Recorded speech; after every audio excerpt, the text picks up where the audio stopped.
o'clock, and I'd like to open the meeting. I want to welcome all of you that are here present this evening and all those that are also on live stream. And even though it's not on the agenda, I would like for everyone to do the Pledge of Allegiance. I pledge allegiance to the flag of the United States of America and to the republic for which it stands, one nation, under God, indivisible, with liberty and justice for all. Thank you. Amen.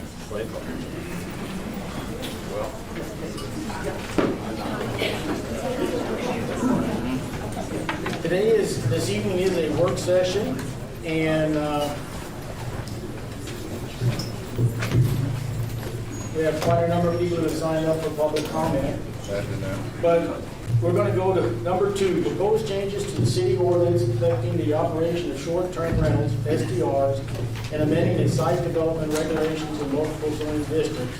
I receive a report from Jason Lux, our Development Service Director, on proposed changes to the city ordinance. I, public comments, which you have signed up, and you will be limited 3 minutes. And then I, consider and discuss the proposed changes to the city zoning ordinance. What we'd like to do is have Jason get his presentation. Once he's done with his presentation, well, then I will open it up for the public comment section. And then after that, council discussion. So that's the way we'd like to proceed with this. So everyone will be patient. Jason, you're on. All right, thank you, Mayor, Council.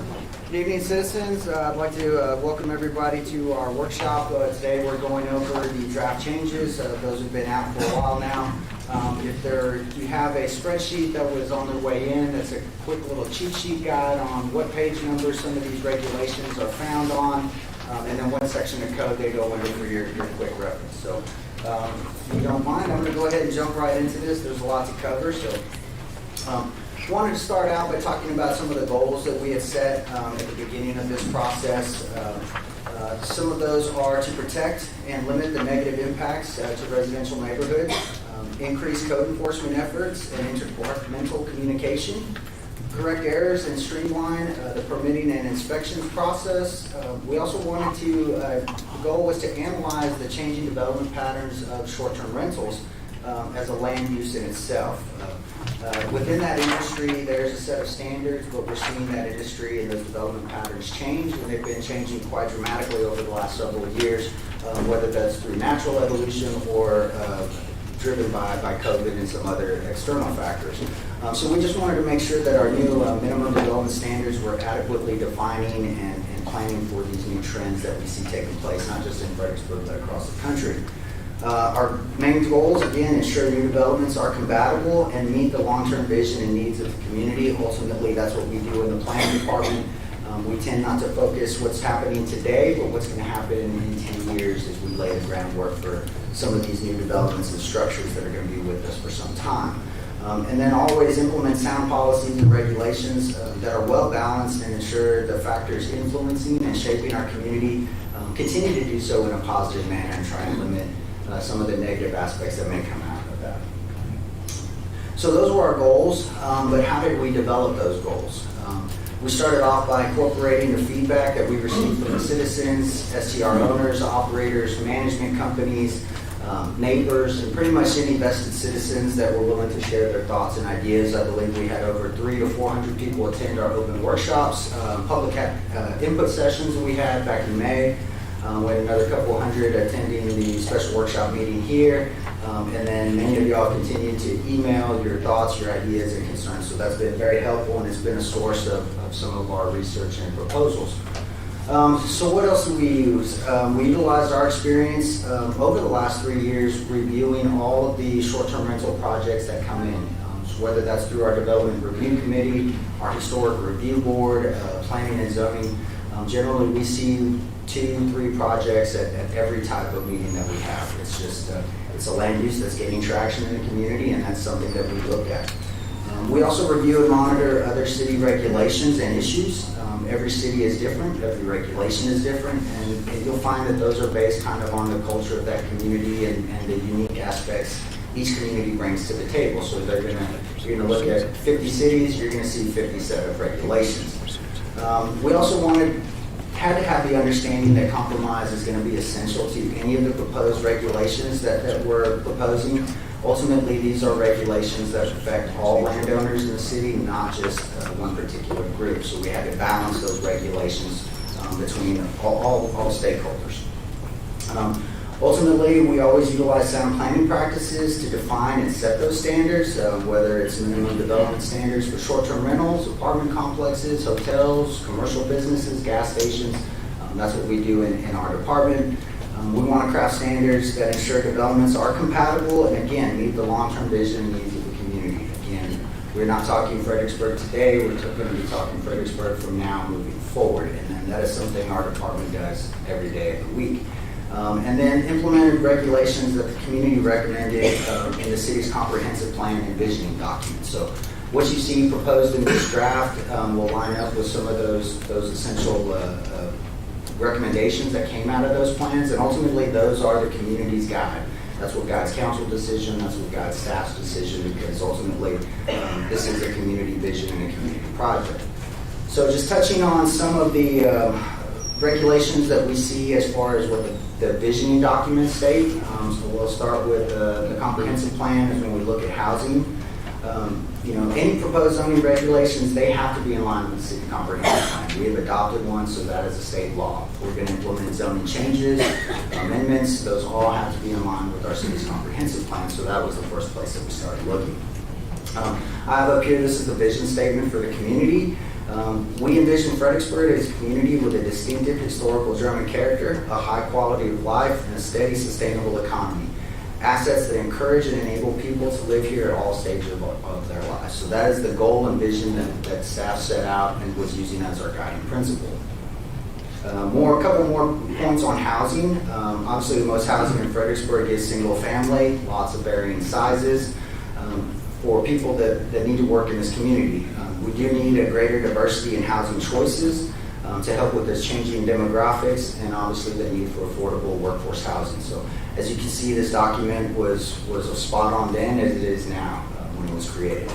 Diversity could include single-family homes on smaller lots clustered in open space areas. I believe we met that goal with the establishment of the R1A zoning district, and we have several subdivisions that are currently permitted and turning out homes in those subdivisions, which we think are helping the community as a whole. We also noticed this as smaller attached housing for sale or rent within walking distance to Main Street, or second cottage units on large lots with existing homes. So those are some of the things that we found regarding housing. The comp plan also requires we need quality neighborhoods. They are the foundation for a quality city. Planning in Fredericksburg's future includes action to ensure that there are diverse neighborhoods.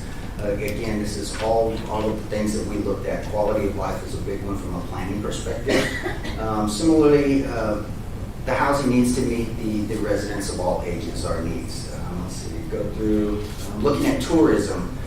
So when we looked at tourism, that's a sector that's based on Fredericksburg's natural and historic character, and in turn helps to retain and enhance the features that make this community a special place to live and visit. Policy 11.2 states the city should encourage tourism-related developments to locate in designated mixed-use areas such as the CBD, commercial centers, mixed-use corridors, and in other areas close to major destinations. Another section from the comp plan 11.3, the city's design standards and other policies should support tourism-related developments that maintain the community's existing character and natural assets. And then policy 11.4, the city and EDC and others should take action to minimize the undesirable effects of tourism on local residents and non-tourism businesses.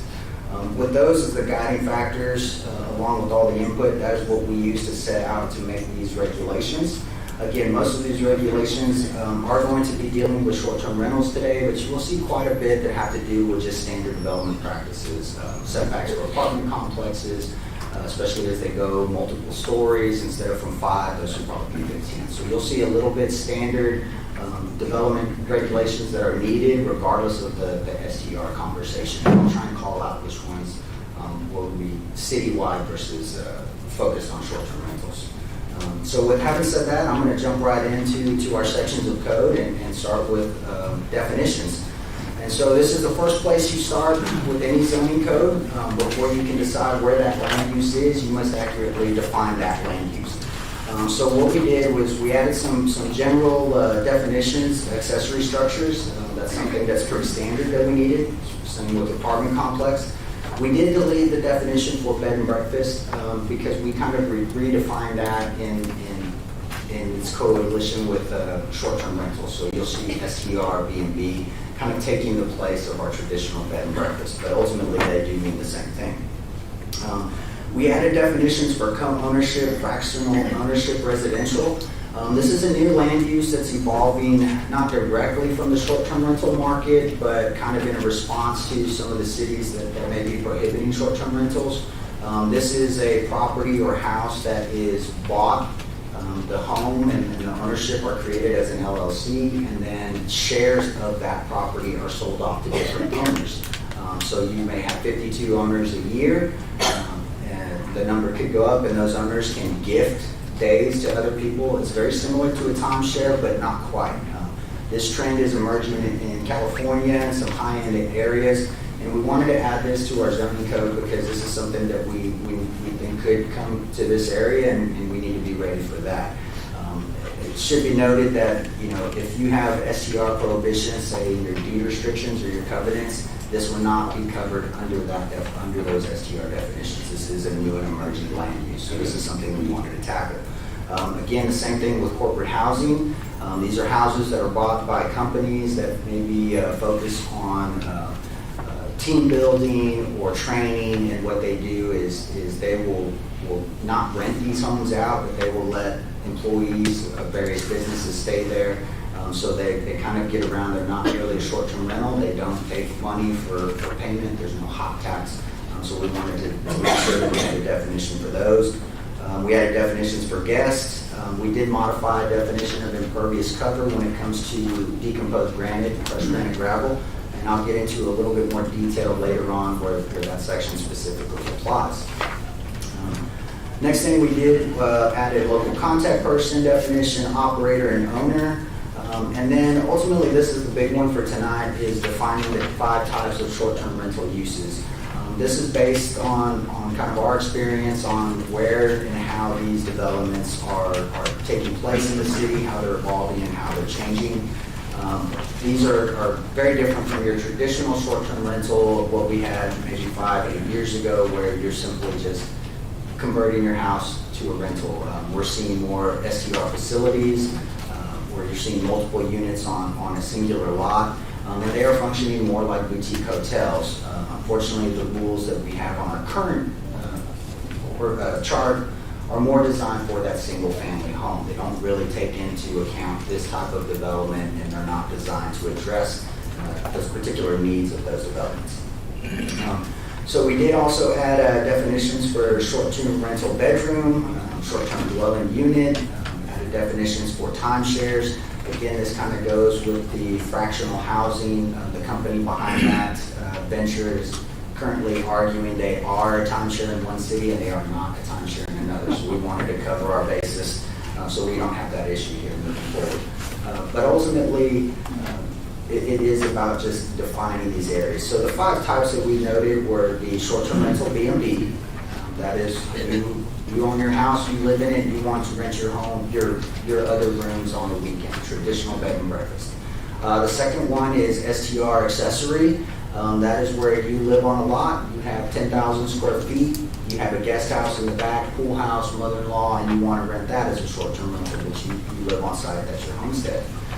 Then we also have what most people in town would consider our traditional STR. These are the unoccupied, you rent the house and no one lives on site.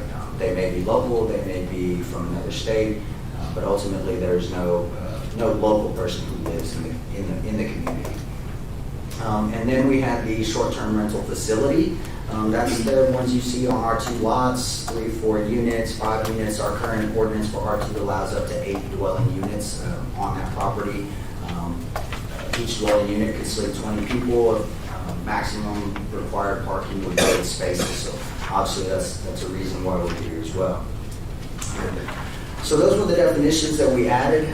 There'll be a lot of questions, so I'm going to kind of keep piling through. If that's okay for y'all, please make some notes. We'll be glad to answer those here in a second. So I'm going to jump back into section R1, single-family residential. This is probably the one zoning district that has generated most of the conversation in our office and within the community, and rightly so. This is the lion's share of our current zoning, and this is the lion's share of our current single-family home and housing stock. So this code, you'll see that the by right section, which are permitted uses, currently allows single-family homes and utility services. Those are technically the only things that are allowed by right without any special permissions from the city. So we did add the STR B&B use and the accessory dwelling unit by right, being as you have an owner on site theoretically to handle those and kind of keep issues at a minimum. The next section that we added was we did allow STRs unoccupied with the conditional use permit. Now you can only seek that conditional use permit in the historic district within 200 feet of another STR or within 500 feet of a commercial zone. So from a land use perspective, staff ultimately probably would recommend prohibiting unoccupied STRs in single family zones. There's a lot of reasons. I don't have the time to go into that, but we can discuss some of those, and some of those will come up naturally through our conversations. But in looking at that, if staff were to take that strict kind of tact where we just said no STRs in R1 moving forward, and I must stress moving forward, we're not talking those that are existing, we're talking from this point on. You have areas that STRs are natural fits. Behind your commercial areas, instead of butting up those R1s right up to a C2 where you can have a bar, a nightclub, or a hotel, the STR being a quasi-residential, quasi-commercial business could create that buffer between those single-family homes and those commercial areas. There's also areas that we see in town where the community or the neighborhood may be up against some commercial zoning. They may have 85–90% of the lots are current STRs, and there's a couple of holdouts in there. If we were to ban them outright, then those few individuals would not be able to kind of do what the rest of the neighborhood was doing. And so we felt like maybe there are some areas that should be able to transition to a short-term rental use, and that's why we didn't kind of lean towards the straight prohibition. But ultimately, the reason we kind of recommended the CU process is because it does allow that flexibility in the code without having that hard, bright line. Now, that's not to say there aren't negative aspects with the CUP as well, and so I'll touch on some of those a little bit. But the CUP process is fairly straightforward. This requires P&Z recommendation and council approval. So that would require landowners within 200 feet. They're notified by mail of those public hearings, so you can come and speak your piece and know what is going on in your neighborhood.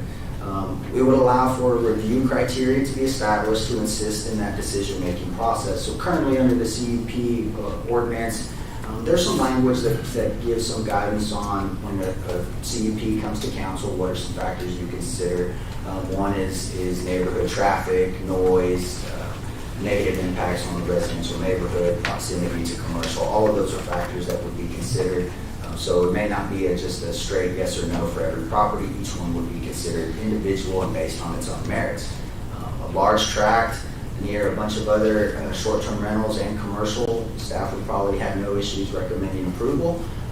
A small lot built setback to setback with minimum parking, located in the middle of a residential neighborhood with no other short-term rentals around, staff would most likely recommend denial, but that would at least give some options for the current landowners. Again, ultimately, the goal of that CUP would be to provide that flexibility to allow those adjacent areas in commercial zones to either continue to transition or be a buffer between the commercial and the residential. The other changes you'll see in the R1 is deleted the old B&B references and regulations. You will see that a lot in this document. Every zoning code or every section, we basically replaced the standard B&B definition with its appropriate STR definition. So you'll see that everywhere. We also added language to allow the guest houses or the STR accessory dwelling for lots over 10,000 square feet by right. It is currently allowed in the code. There's another section, .00, I believe, that is special development regulations for accessory structures, but we wanted this in the land use chart. That is where that goes. That is the kind of table of contents Bible for a planner. That's the first place we look when someone comes in with a project. What does the land use chart say? What can you do? What can't you do? And then we also added some impervious cover caps. So if you look at every other zoning district, you'll see an impervious cover cap for multifamily, for commercial, CBD, it's about 90%. There was not one in single family residential. That's a standard kind of regulation that you see in most cities, and that's to kind of prevent people from just concreting the whole front yard or backyard and causing drainage issues for the neighbors. Okay, moving on to R2, mixed residential section. So again, adding the definitions to the land use chart by right. So in R2, you can do STRs unoccupied, you can do the accessory dwelling, B&B, and the STR facilities by right. Very similar to what is allowed now under the R2. However, this would limit the number of STR structures at 1 per every 5,000 square feet of lot area in the historic district. This has probably been one of the major discussion points at our historic review boards. We have a small 10,000 square foot lot, and folks are trying to put 4, 5, 6 efficiency units, 2-bedroom units in there.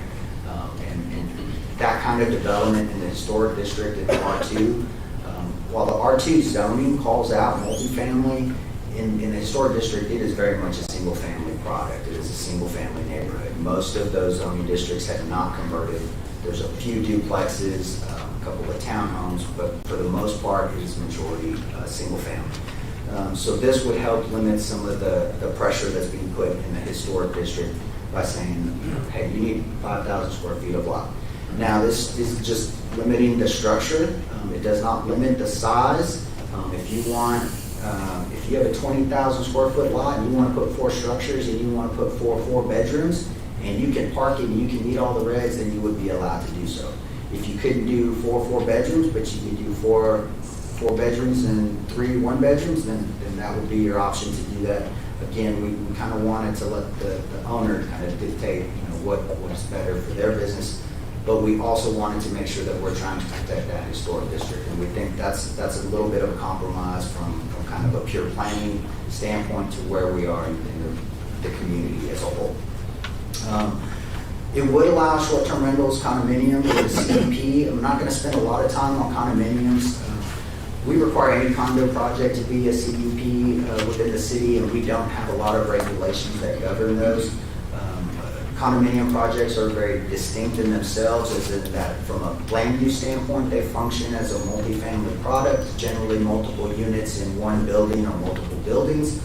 But from the state's perspective, because of the ownership and the condominium regime, they are considered a single-family product. So they're kind of a different animal. So we would continue to go through the CUP process with those.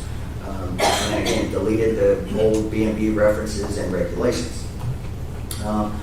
The following regulations here are standard setbacks missing from our code. They've come up in multiple developments where we have 2, 3-story developments going in next to R1. The current allowance is 5 feet on an interior side. We're looking at pushing that to 10 feet and 15 if you're going 2 or more stories. Same for the rear, it's a 10-foot setback, but we're going to go 15 for next to R1 and 25 for 2 or more stories. You're going to see these 4, these are going to be added to the R3, the MU, any commercial zoning district. Again, these are kind of traditional standards that are missing from our current code. Again, looking at the R2 mixed residential, what was the goal, what was the thought process behind these regulations? You will see we did remove the cap on R2. Currently, you're limited to 8 units in R2. And I think some of that was based on just the definition of a hotel. And we kind of said, okay, well, if you're below so many numbers, you're not a hotel. When you get to 8, you are a hotel. And staff is kind of taking a different look at this. What we want to see is when these see multiple structures on a lot, and they're in a multifamily zoning district, and the STR ordinance requires them to develop at multifamily density, we want to ensure that all multifamily regulations are being met. So the goal is we need to start looking at these structures and facilities again in the long term. 10 years from now, 15 years from now, if there's a change in the market or someone decides that they want to get out of the B&B or the STR business and wants to rent to long-term tenants, how do these facilities transition to a true multifamily project? Again, housing shortage is an issue our community faces, workforce housing. We've seen a lot of developments that could accommodate workforce housing, but right now they're being utilized for transient housing. So we want to be able to have those facilities transition to either or as we move forward. Again, the current STR ordinance is based on the R2 development standards, but only for density and not for the entirety of the property. So we want to start looking at setbacks, we want to look at parking, all of that should meet on the multifamily. I kind of should have jumped to that slide a little bit earlier. But you can see on this image, this is kind of one of our more recent developments that was brought into the historic district. This is a single property.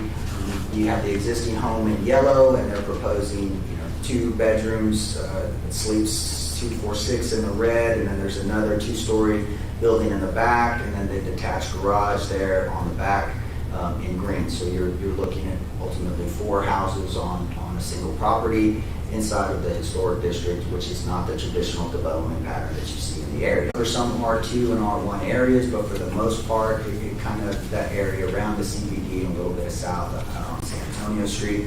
Again, deleted the old B&B references. We basically deleted the first floor B&B requirement for a CUP and just renamed it for an STR. The reason you've always needed a CUP for STRs or B&Bs in the historic shopping district is because the long-term goal is that this should be for shopping. And when you're talking about the pedestrian experience, the shopping experience, the tourist experience, when they're walking down the street and they're moving forward, you don't want to hit blocks where all of a sudden you go from commercial, and then it's residential or uses that then they kind of turn around. You want to keep that pedestrian environment moving. So you always want your retail on the first floor and your B&Bs on the second floor. So this CUP is kind of staying in line. That's the thought process behind that. But no change really in that. Next, this is a MU1 mixed-use infill. These are a couple of zoning districts that were added a couple of years ago. These are no new classifications. We have one within the city area, but that was done as a PUD. But this is going to be the same as the R2 and R3. We're going to allow all of the STR uses by right, minus the condominiums will always be a CUP. And then we adjusted, it's the same setbacks. Again, not for the base zoning, but only when you're next to an R1. Again, standard development practices. Jumping in, MU2, mixed use infill, same regulations as MU1, which are the same as the R2 and the R3. So hopefully we won't have a lot of questions on those. Section 4.4, general descriptions of residential land use types. This is an area that kind of defines some of our residential definitions. It pulls them from the definition sections in here. And the state has said that the STRs are residential use, so we have them kind of put in their location. So unoccupied STRs, STR accessory dwellings, B&Bs, and condos are technically single-family products. But the STR facility is a multi-family residential use. We wanted to clear that up, again, just for consistency. This is the big section, so there's going to be a lot of questions on this section afterwards. Again, I'm going to kind of move through this fairly quickly. A lot of what you're going to see in here has been cannibalized from our current short-term rental ordinance. We have a separate standalone ordinance that talks about how you are generally operate, permit, and utilize a short-term rental. Those really need to be in the zoning code. That's what the zoning code does. Those are what those standards are for, and it puts it all in one place. So we basically just moved everything from that code into here, and the thought process is that old ordinance would become null and void. We renamed it additional requirements for STR uses. Again, consistency, we're moving away from the term B&B. We replaced all the references of B&Bs into STRs. Again, we've added all the existing regulations. This is going to be sign regulations, food service, the external lighting, the permit requirements. None of those are changing. These are the issues that probably generate the most code enforcement issues, especially with the lighting, trash. And so we brought all of that into this one area. A big change that you will notice is a requirement to meet ADA, federal and state requirements. I say this is new, but from a regulatory standpoint, this has always been a requirement. These are federal and state regulations that we don't, as a city, have the opportunity to waive or dismiss. So when it comes to short-term rentals, basically those regulations say that if you are doing more than one singular unit, if you're operating multiple units on a singular lot, anywhere from 0 to 25, one of your units has to be ADA compliant. So it has to have ADA parking space. The bathrooms have to be ADA compliant for turn radiuses. There has to be handrails in the shower. There's some certain language in there that they have to be ADA compliant. Now, once you go over 25 units, that ratio changes. It's not just one, it becomes a ratio of units. But for the most part, we don't see any 25 unit STRs at this point, so really would be one of those. So whether you're doing 3 STRs on your lot or 8, one of them must be ADA compliant. Again, new to the code, but not a new regulation. We also exempted single-family homes that are operating STRs from the fire sprinkler requirements when in an R1 zoning district. So right now, if you come in and you're building a house, the state says, we're not requiring you to sprinkle your single-family home. It's in the building code, but the state has exempted that for cities. But if you tell staff that you're coming in and you're building a short-term rental, we would require you to put in that fire sprinkler system.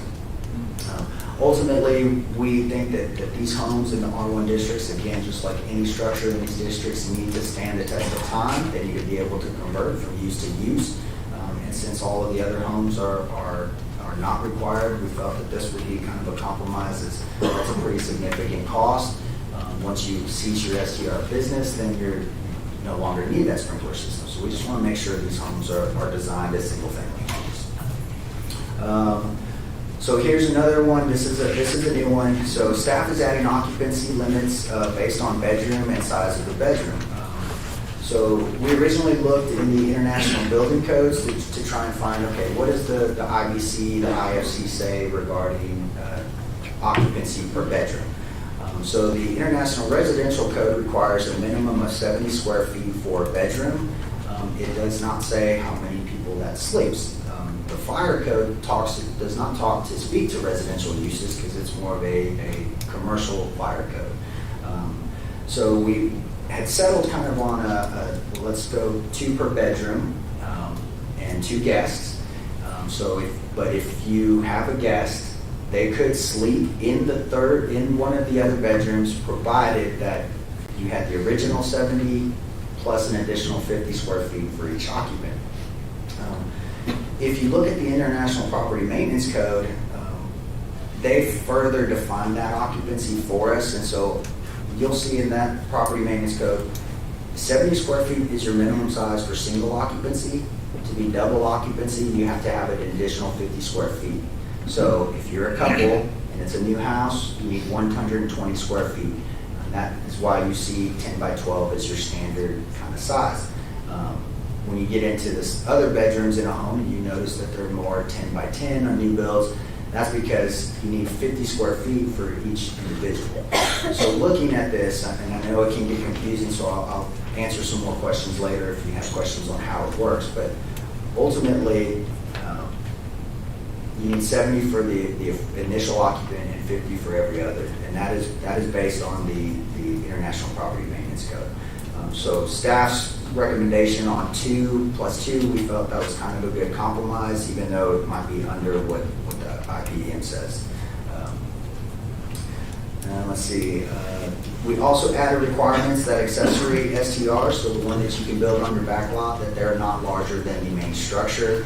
Again, that's a development pattern issue. You want to be able to go down and see this is a single family neighborhood, this is the home, there's an accessory in the back. It's not going to be, an 800 square foot home on the front with a 2,000 square foot home in the back. Let's see. Moving on, We added language requiring utilities to be planned as multifamily configurations for short-term rental complexes. Again, we're trying to look long-term at the viability and life of the structure. So, no more just, currently what we see is you have an existing home, it's tied into a utility, water, sewer connection, and then each additional structure after that is tied into that one. So if you have an issue on your line, whether it's water or sewer, you will have an issue in all of those homes. As we transfer, again, as we move forward into the future and we see some of these properties that may change uses, if they wanted to go to long-term rental, the utilities will allow for sub-metering. You could do a master meter, you could have sub-meters, you could break that up, you could rent these out, and it wouldn't be that much of a difficult task to do. We did require trash requirements, 1 gallon, 196-gallon trash can per 4 occupants. Obviously, that was probably one of the major or the most code violation that we see is overflowing trash cans. Again, it's not that hard to understand why. You have 1 trash can and you have 16 occupants for a weekend. That's a lot of folks and a lot of trash. So we're looking at 1 gallon per 4 occupants. And then we'll kind of monitor that throughout the time. If we feel that's too much, maybe we can take that back a little bit, but that's kind of a number where we saw, maybe this is what we need. There are multiple STRs that have 2 cans. Sometimes some of them have 3, and we know their occupancy, so this is kind of what we figured this was probably the best number that we could come up with. We added a requirement for quiet hours, and these are just signs to be placed in the backyard where people are gathered. Fire pits, barbecue pits, hot tubs, pools, just as a gentle reminder for those that may have been out late and enjoyed some of the fruits of the hill country. And so just a gentle reminder for them, hey, if you have neighbors, some of them might be sleeping, please be courteous. This was an increase. We are proposing an increased permit fee from $150 per unit to $500 per unit. I'm going to go through a little bit how we came about that fee, just so everybody's understanding. That's based on staff time, not just for development services. That's not just code enforcement, planning, permitting, historic review. That also includes finance. They do a lot of work on the back end trying to track and collect HOT. It also covers permitting software and our code enforcement vehicle with our new code officer. The total is approximately $348,000. So if we take just a rough $500 on the permit, and if we say that we're going to expect 700 short-term rental permits this year, that's about $350,000. Currently, we are sitting at 604 permitted STRs with another 157 in the hopper. So that may go over, but this number will be dependent on how many we permit every year. But you can see we're kind of in line with our expenses. What it does not include is police department and fire department on their calls out. So if we have a health issue, emergency, fire, PD rolls out the truck. There's generally that truck is staffed with several individuals. I don't have a number for there, so that wasn't included. It does not include the $100,000 that we also get billed from Avenue for actually collecting those HOP funds. So this is really just kind of staff's review time and code enforcement, kind of our day-to-day tasks, including inspections and plan review. We added requirements that the STR be enrolled in our business emergency contact program. So this is through PD. They call this our Becca program. If you go down Main Street, you'll see a little yellow sticker, I believe, in the window. Has a permit number. If there is a fire or burglary, vandalism, issues, the PD can show up and they can access that through their information, and they'll have the owner's contact information, phone number, and so they can get a hold of them for any issues. We want to make sure that our STRs have this Becca license on, most likely change colors so that we know. But the code officer, fire, PD, if there is an issue at that STR at 2 or 3 o'clock in the morning, we have to be able to contact those owners and maybe not just the operators as well. So if you're a citizen and you have a concern and you don't know the address, it's not always best to go on someone else's property and look at that number. But if you needed to, you could report that permit number to PD, and then they would be able to contact those individuals. Another reason for this is so that we can accurately start tracking our issues with code complaints and short-term rentals. Currently, they kind of go all over the place right now. PD gets some, code enforcement gets some, fire gets some, staff gets some, their phone mail, they're catching you at HEB, it's voicemails, it's emails, it's all over the place. So if all of them were going to the same area, we would actually have an actual accurate count, and we can use that moving forward to make decisions. So we think this is a kind of a win-win for everybody, and I think will help both parties. We are proposing to modify our inspections from every year to every other year.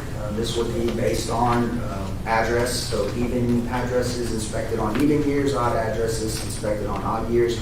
Again, this is our effort to try and minimize and streamline that permitting process. We understand folks are maybe delayed because we have such a backlog of inspections. So again, for the most part, unless these properties are changing hands, our inspectors are telling us everything's the same the first time they inspected it to the fourth time they've inspected. So we kind of want to, from a staff perspective, cut those down. Now that wouldn't be, it's still a yearly permit fee, but the inspections would be done every other year. This will require owners to submit their new information within 10 business days when properties change hands. There's been some concern about that timeline. But from a staff perspective, we understand that you're going to be in utility building downstairs. You're going to submit your change of ownership so that you can get the utilities turned on and start operating your short-term rental. We feel that same timeline could work for you to come upstairs and visit Shelby and Karen and get that information updated for us so that if we do have an issue that night or that weekend, we're contacting the correct owners versus old information. It will set fine limits for violations and revocation of a permit after a certain number of violations. So right now we're proposing a 250 start first violation and then doubles for each additional, and after your sixth one that would be revoked. We'll probably need to fine tune that a little bit as we work through the new process for addressing code enforcement issues. So prior, if you're not aware, we were doing these through the court system. If you had a trash can violation and you were found guilty, you would have to have a Class C misdemeanor on your record. That's probably not something that we feel is fair to most people. So we want to streamline this process and have it more done in-house for some of those smaller issues. We also did add language which prohibits STRs from obtaining permits if they are discovered for operating without a permit. I don't mean to say this is your permit is expired and you're working with us and we're trying to get you back in the system. This is for those folks that are trying to hide or go under the radar. They're not listing on sites. They're kind of booking here and there. We've seen some of those pop up on a website. They advertise for a few days and then they come off because they don't want it for people to know. So if we do find those, that they know the rules, they know they're going to pull permits, so that's a pretty steep penalty. Again, there could be changes on that, but that's the staff proposal at this point. Now we get into special front yard regulations. We added regulations limiting impervious cover to 35% of your front yard setback. This is a standard regulation found in most codes. You'll see some cities anywhere from 25 to 35%. This number is kind of based on what we're seeing in our traditional core, anywhere from Austin up to Mulberry. Most of those driveways that double wide, that could probably park 2 or 4 cars. It averages out to about 35%. Now, obviously, there's going to be differences depending on lot sizes, setbacks, things of that nature. But again, this is done to keep people from just coming in and scraping all of their grass and trees from their front yard and concreting the entire property line to property line. And not necessarily because of short-term rentals, but I have seen that done in other communities that were lacking this reg, so this is something we want to prohibit here. Moving into special side yard regulations. So as currently written, we've kind of lumped pools, spas, hot tubs, and fire pits into one group, 15 feet side setback. If your lot is 50 feet or less, and then if you're 50 or more, you can go 25 feet. We do need some further refinement on that. Obviously, top tubs are a hot topic when it comes to short-term rentals. And it's an interesting, obviously these setbacks work for a small hot tub, they may not work for a pool. Pools are different, so we do want to kind of reevaluate that a little bit more. Pools, maybe it's 10 feet from the water's edge or something like that. Generally, when they're put in, they're dug from the front, from the inside. You can go all the way up to the property line with your edging, and then if you have a repair in 2 years, you're asking your neighbor's permission to get on the property and dig it up. So we think this helps in all areas. Pool equipment can probably jump down to about 5, but those can be rather loud. And again, if they're on the property line, now we're talking sound affecting neighbors that we're trying to sleep.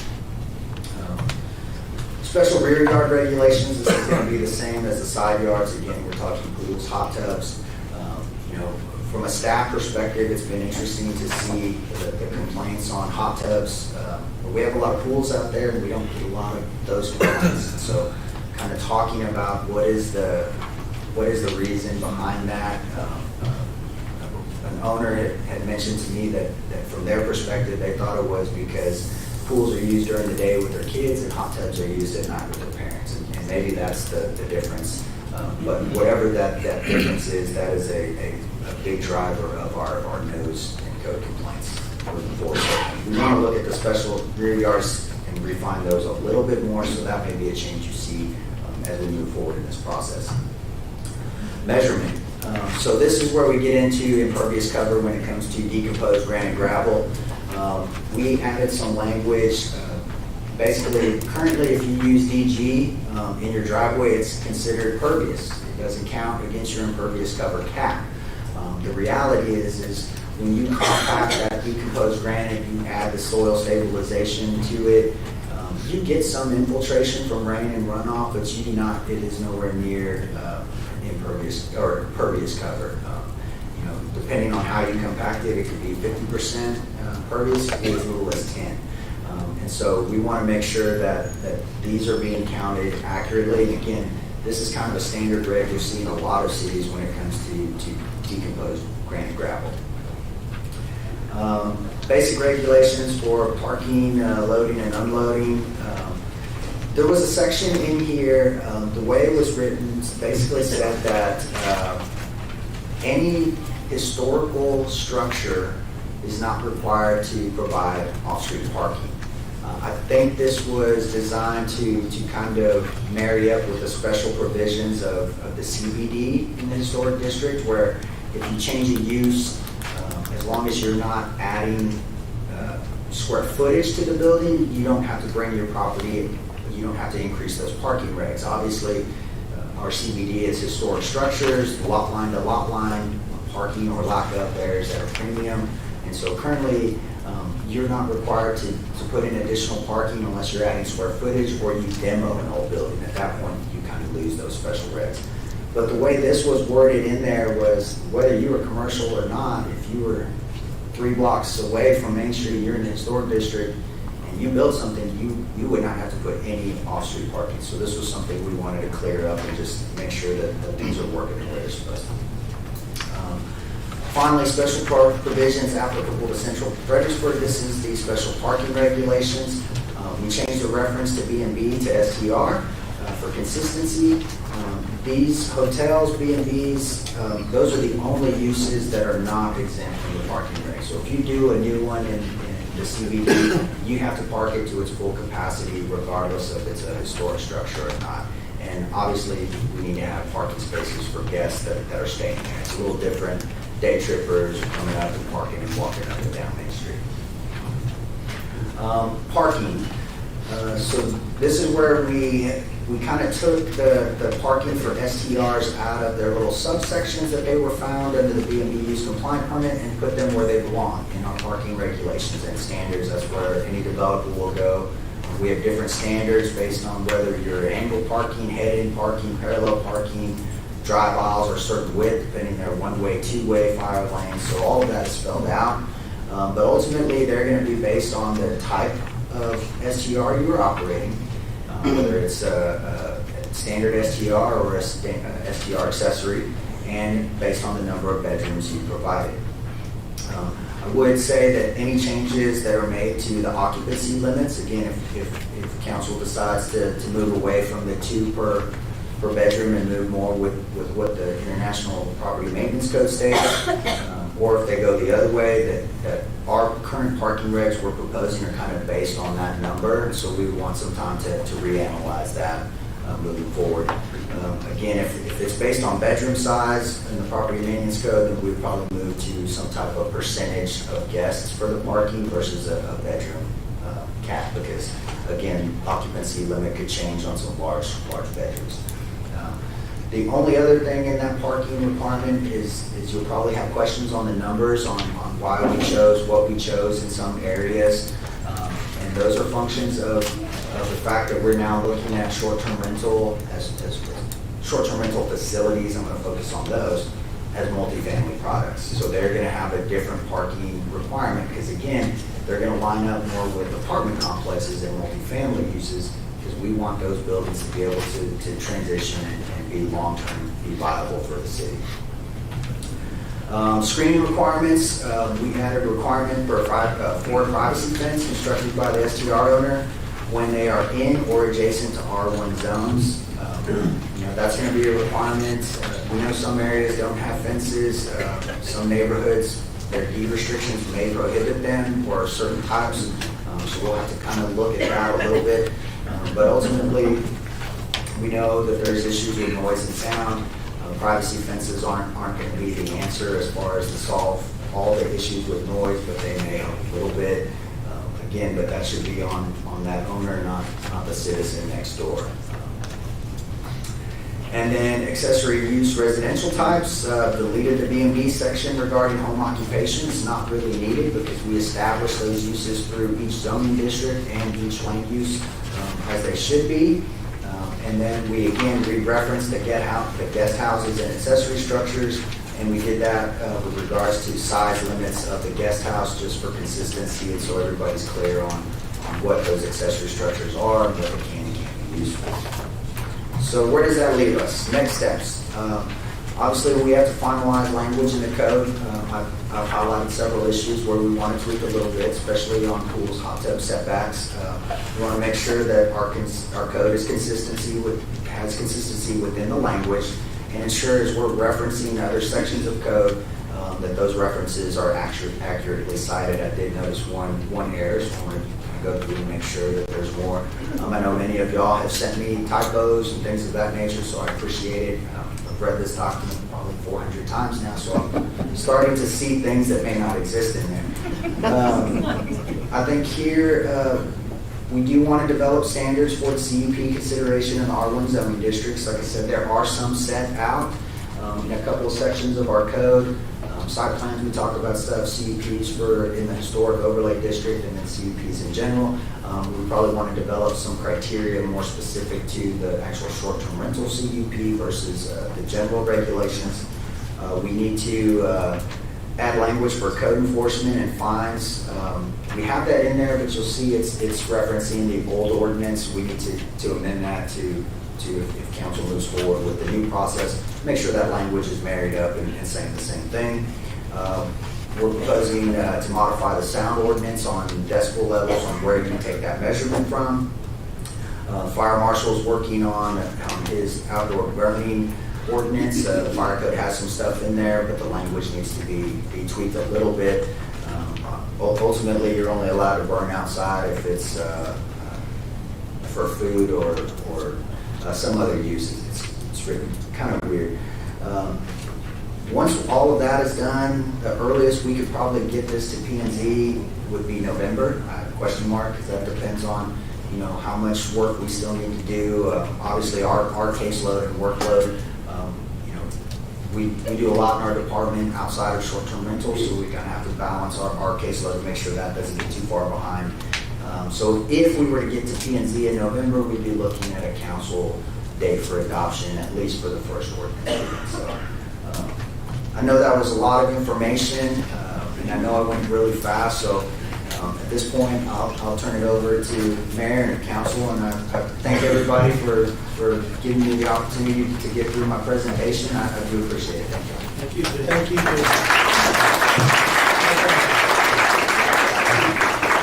Before I go to, is this on?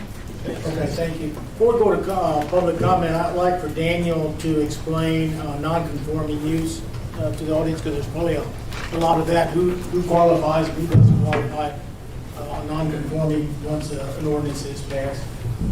Okay.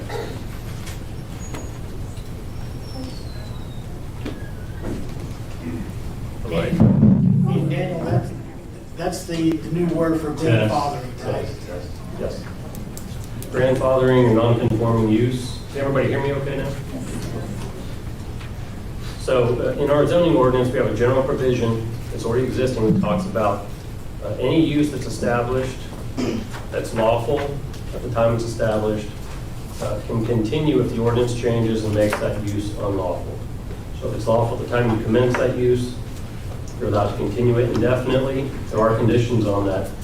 The use has to be continuous. For a residential property, that means no interruption of greater than 90 days. This commercial property, I believe, is no interruption of greater than 365 days. You can't expand the use, you can contract it, but you can't expand it. You can move to what we call a less intensive use, but you can't move up in intensity. So that exists now. It's fairly common for zoning or for annexation. Depending on how this moves forward, I think this is an issue that's going to have to be addressed, because the existing non-conforming provisions don't really align well with the way that STRs operate.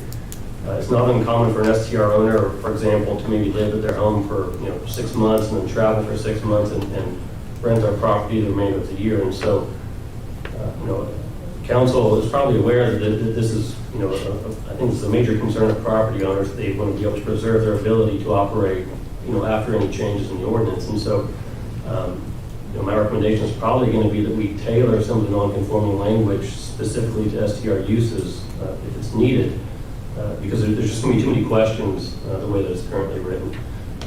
So there's non-conforming uses and there's non-conforming structures. And for an STR, does the use mean that it's actually rented, or does it just mean that it's advertised for use or for occupancy? Under the way that's written right now, a strict interpretation would probably require you to have somebody stay in your STR for at least one night every 90 days. And I just don't, I think that would probably be problematic for many STR owners. So the general concept is, if you're doing something that's lawful at the time you're doing it, the rules change, you can continue under the old rules, be grandfathered indefinitely as long as that use is continuous. Thank you, Daniel. Okay, we're going to move up to public comment then. What I'm going to do is I'll call your name and I'm going to give the next person, I always say, on deck, so when this person is finished, you'll be ready to come to the podium. You'll get a 1 minute audible warning, and then after that you'll get a beep or some audible sound that says your time is up. After you heard that 3 minute warning, if you've got about another sentence or two, I'll probably let you continue, but if you ramble on, I'll probably say thank you for your comments and move on to the next speaker. We have quite a number of speakers here, and I know council and staff and all of y'all are interested to hear what all these folks have to say, so if y'all would be courteous and let them speak what they have to give us that information. First person to speak would be Mike Starks, and the next person in line would be Mike D. Loda. Am I saying that even close, Mike? Probably not, because you're not answering me. So, Mike, you're next. Okay, thank you. So thanks for letting me come up, Mr. Keeney, council. So let me just start by saying that I'm really not here to talk about whether STRs are a good or an evil thing. I think there's plenty of debate about that already. Rather, what I really want to talk about is what I see if the current ordinance as it's written is passed, how that would affect real estate. So after the ordinance came out, I've had lots of people call me saying, Mike, how is this going to affect my property value? And I really wasn't sure, so I figured the first place to start was just look at what STRs are selling for and what homes that are not STRs are selling for. Yeah, and when I ran the numbers, I was actually surprised. So let's just talk about the numbers. So the average price per foot for all the homes in Fredericksburg, excluding STRs in R1 zoning for the last year, was $264.94 a square foot. The average price for all the STRs in R1 zoning that sold in the last 12 months was $395.07 per foot. So that's shows that the average STR sold 43% more than the non-STR home. And to be fair, you got to figure most STRs have furnishings and stuff. So let's just pretend you say 20% of the sales price was furniture. That's still 23% difference in the price of an STR that sells and one that isn't an STR. And in the last year, there was only like 10% of the STRs in R1 made up the whole sales. So I actually looked back 3 years, and really the numbers are the same. STRs just sell for a whole lot more.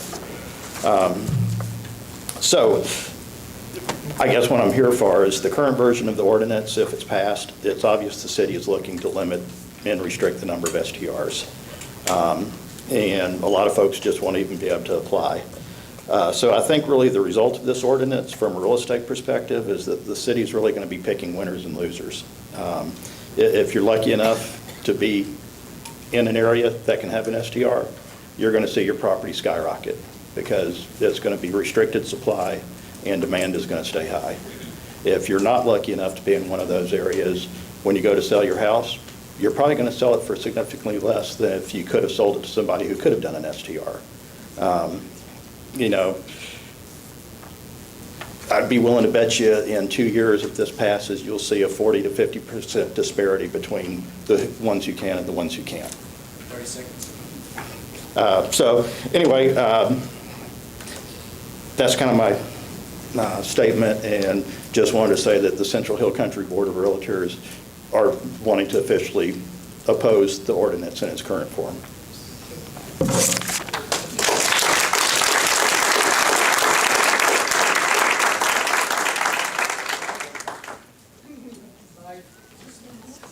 Mike and then Troy Gasaway. You're up next.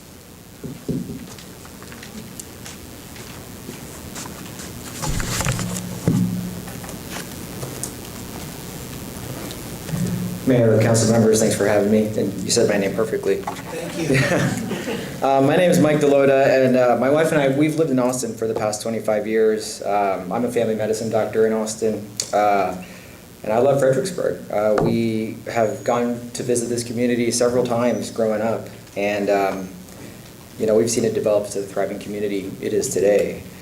I've spent the better part of the last 18 months behind an N95 mask with a face shield, some sort of PPE, just battling a pandemic that I see no end to right now. But you know, I've watched as my colleagues have shuttered their practices and closed their doors because patients were scared to come in. And so in an effort to not to lay off or forcefully furlough our workers in our group, the physicians in my group agreed to take a pretty deep pay cut.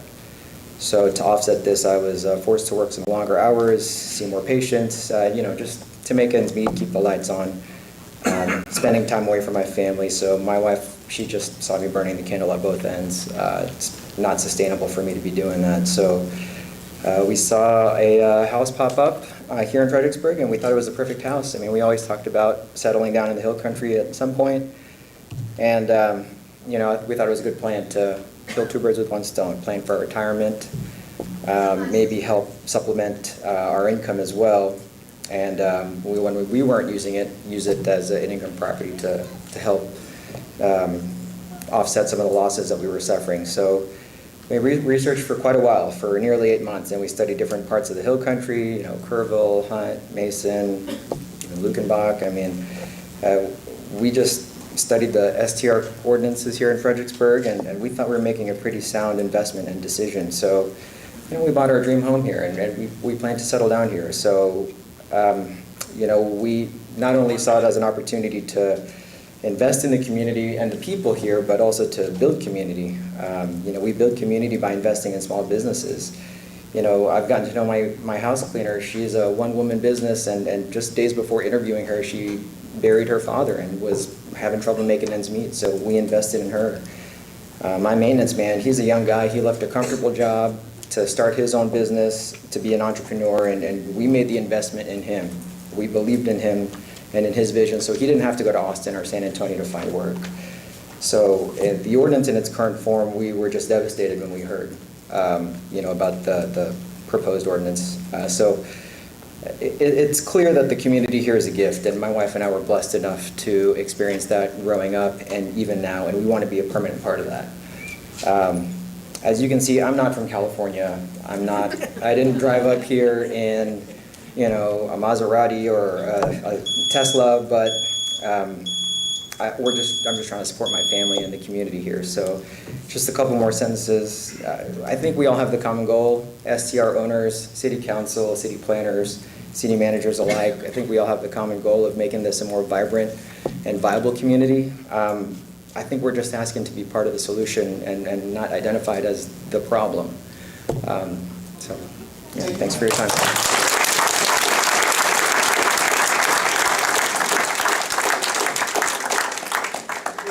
You'll be on deck.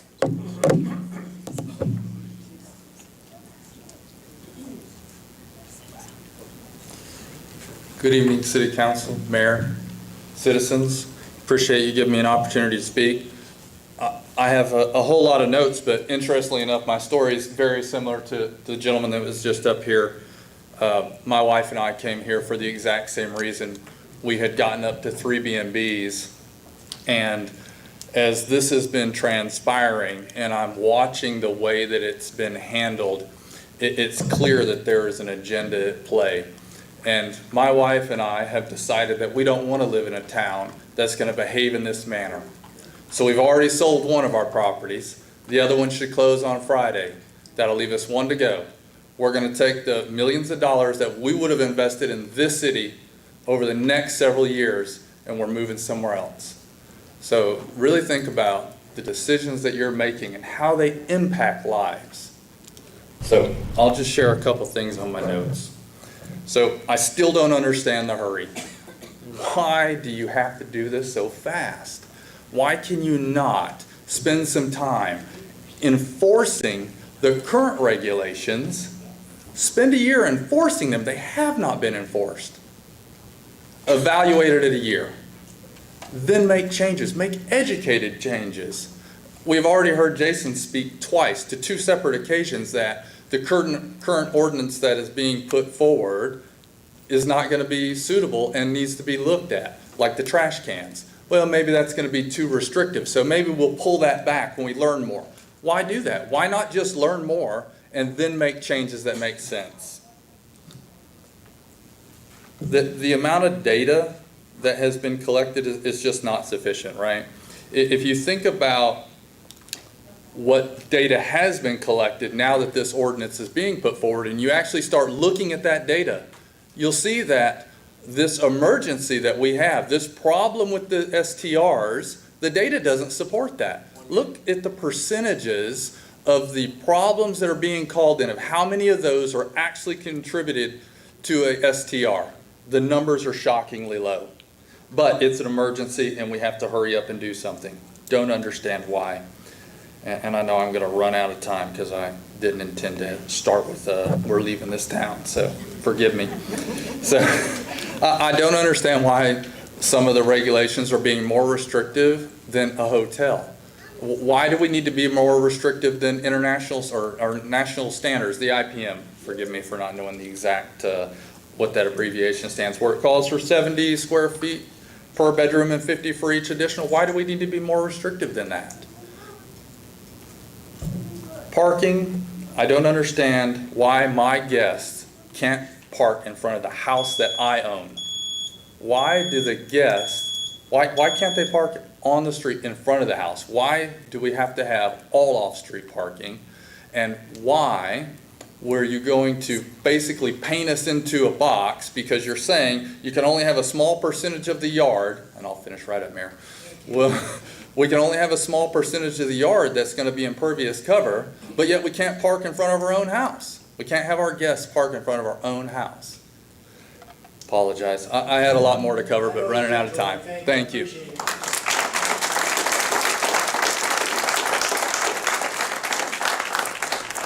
And Jessica, you're on deck. Bill, are you here? Mine was on grandfathering and Mr. Jones. Okay, thank you. Okay. Jessica Lyons, and then Judith Rose, you'll be on deck. Hello. My name is Jessica Lyons. My husband and I run a home building company which does both new construction and remodels. Most of our work is concentrated within the city limits. Almost all of the work within the city limits is related to the STR industry. Those clients are either remodeling existing homes to offer as STRs or building new homes to offer as STRs. As part of this process, we partner with no less than 35 local trades. This can be the concrete crew, framers, electricians, HVAC, plumbing, painters, roofers, the list goes on and on.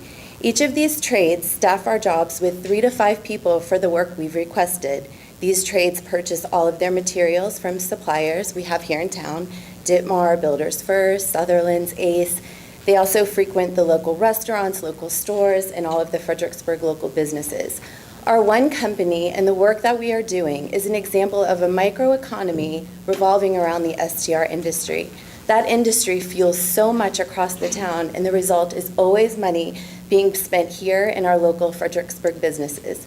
If an ordinance is adopted that would prohibit R1 STRs, the construction and remodeling industry will come to a screeching halt. It will also send the values of non-STR homes plummeting. You will not be hurting a $1 million company or billionaires from New York. You will be hurting your fellow Fredericksburg citizens. A majority of the STR owners are Fredericksburg citizens that have worked hard to buy, remodel, and rent a home that has provided additional income for their family. Why would you want to take this opportunity away from your locals? We have lived here since 2008, and in that time we've lived at 3 different addresses on College Street. We have watched that street transform from mainly vacant, rundown homes to a highly attractive street of beautifully, aesthetically pleasing homes. And the STR industry has fueled this incredible transformation. And living on College Street all those years, we have always lived right next door to multiple STRs, all owned by different people and frequented by thousands of different guests. And we have had 0 issues. Thank you. Thank you.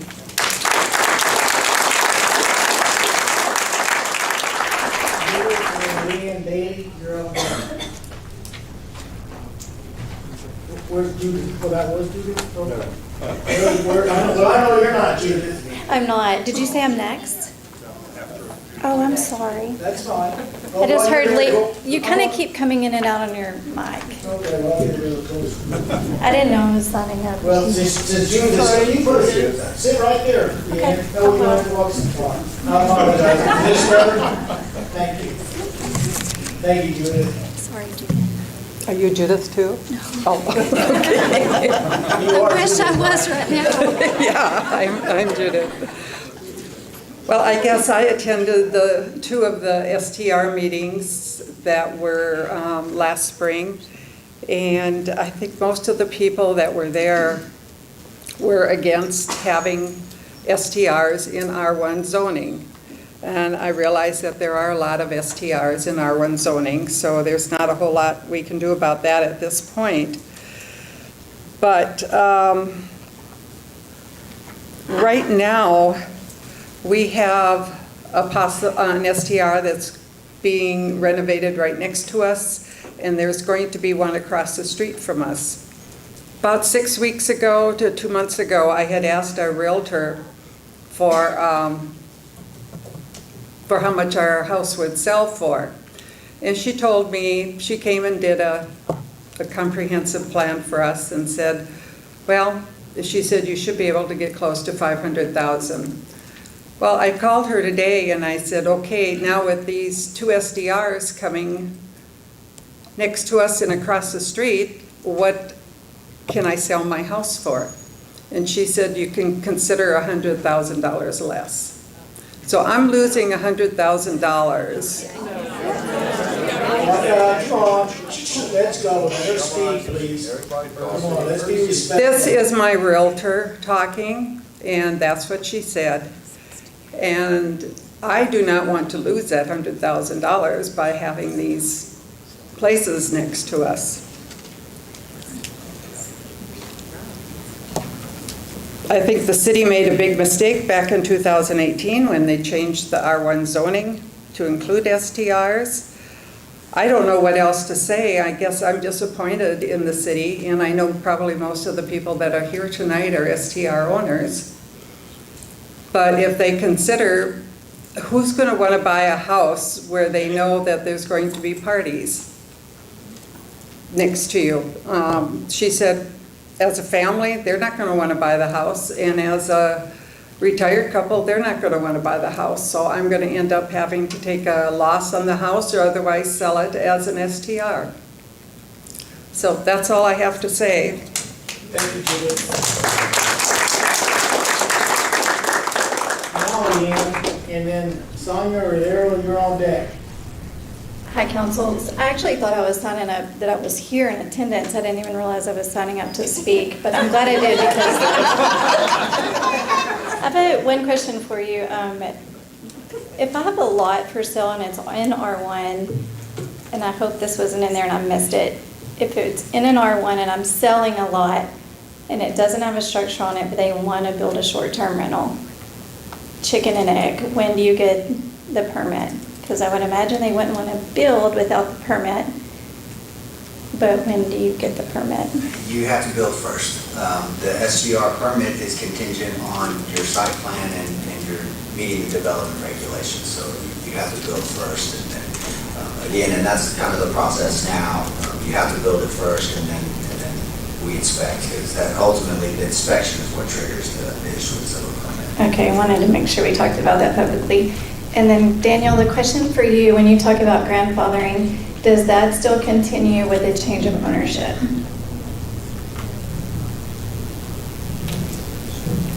Currently, the ordinance allows a transfer of ownership to a new owner to continue the same use. So if you had a business or an STR, if you had a barber shop, for example, it was a non-conforming use, you sold it to a new barber, they can come in and continue to operate as a non-conforming use, as long as there's no break-in that exceeded the limitations of either 90 days in residential or 365 days in the commercial. Awesome, thank you. Thank you. Sonia, and then we have Todd. Oh, that's fun. Hi, I'm Sonia Rivera. I live in the city. I'd like to just briefly comment on what a couple of our speakers have said, and that is why the rush. But for those of us who've been nagging at the city council for the last 4 and 5 years, we don't feel there's been a rush. We feel that we have been waiting and waiting and waiting for the city to limit the number of STRs in our neighborhoods, and they haven't, and therefore we have at least 50% of my little neighborhood is STR now. And we have some blocks in town, of course, that is 90% STR.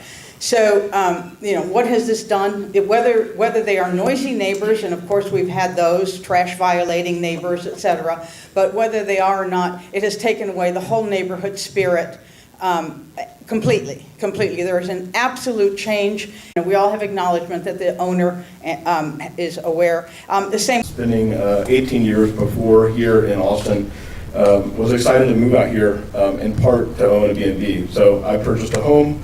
I live on Burbank. I'm a resident of the town, and part of my property is a accessory dwelling in the back.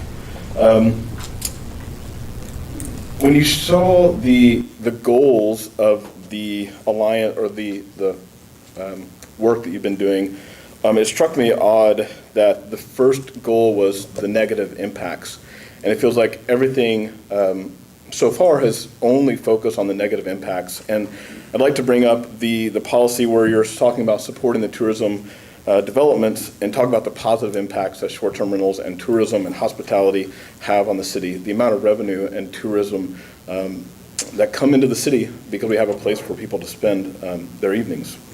I do want to just talk about the speed. It seems like the last 6 months we've rushed a lot of this through. So I would encourage council and development to gather the data, whether that's through the business emergency program, gather the data, then make an educated decision based on the data. Would also like to see this go to a citizen vote versus a city council vote. For the citizens, the trash can nuisance is not isolated to short-term rentals.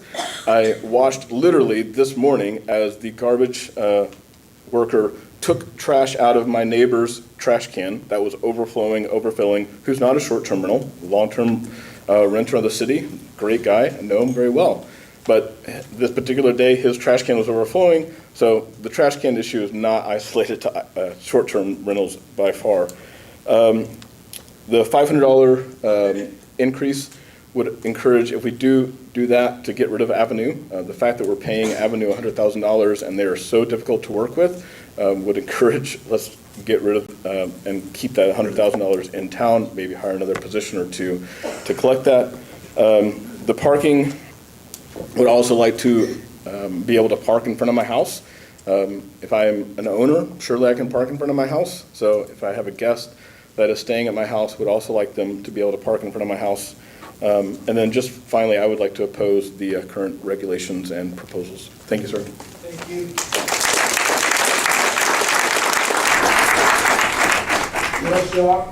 York, you're on deck.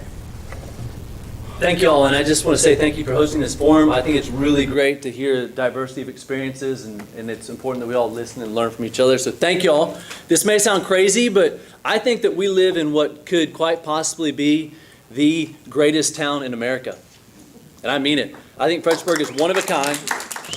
It's one of a kind. It's geography, history, opportunities, values. In the 15 years that we've lived here, my wife and I have discovered true community. There's nowhere else out there quite like the town that we call home.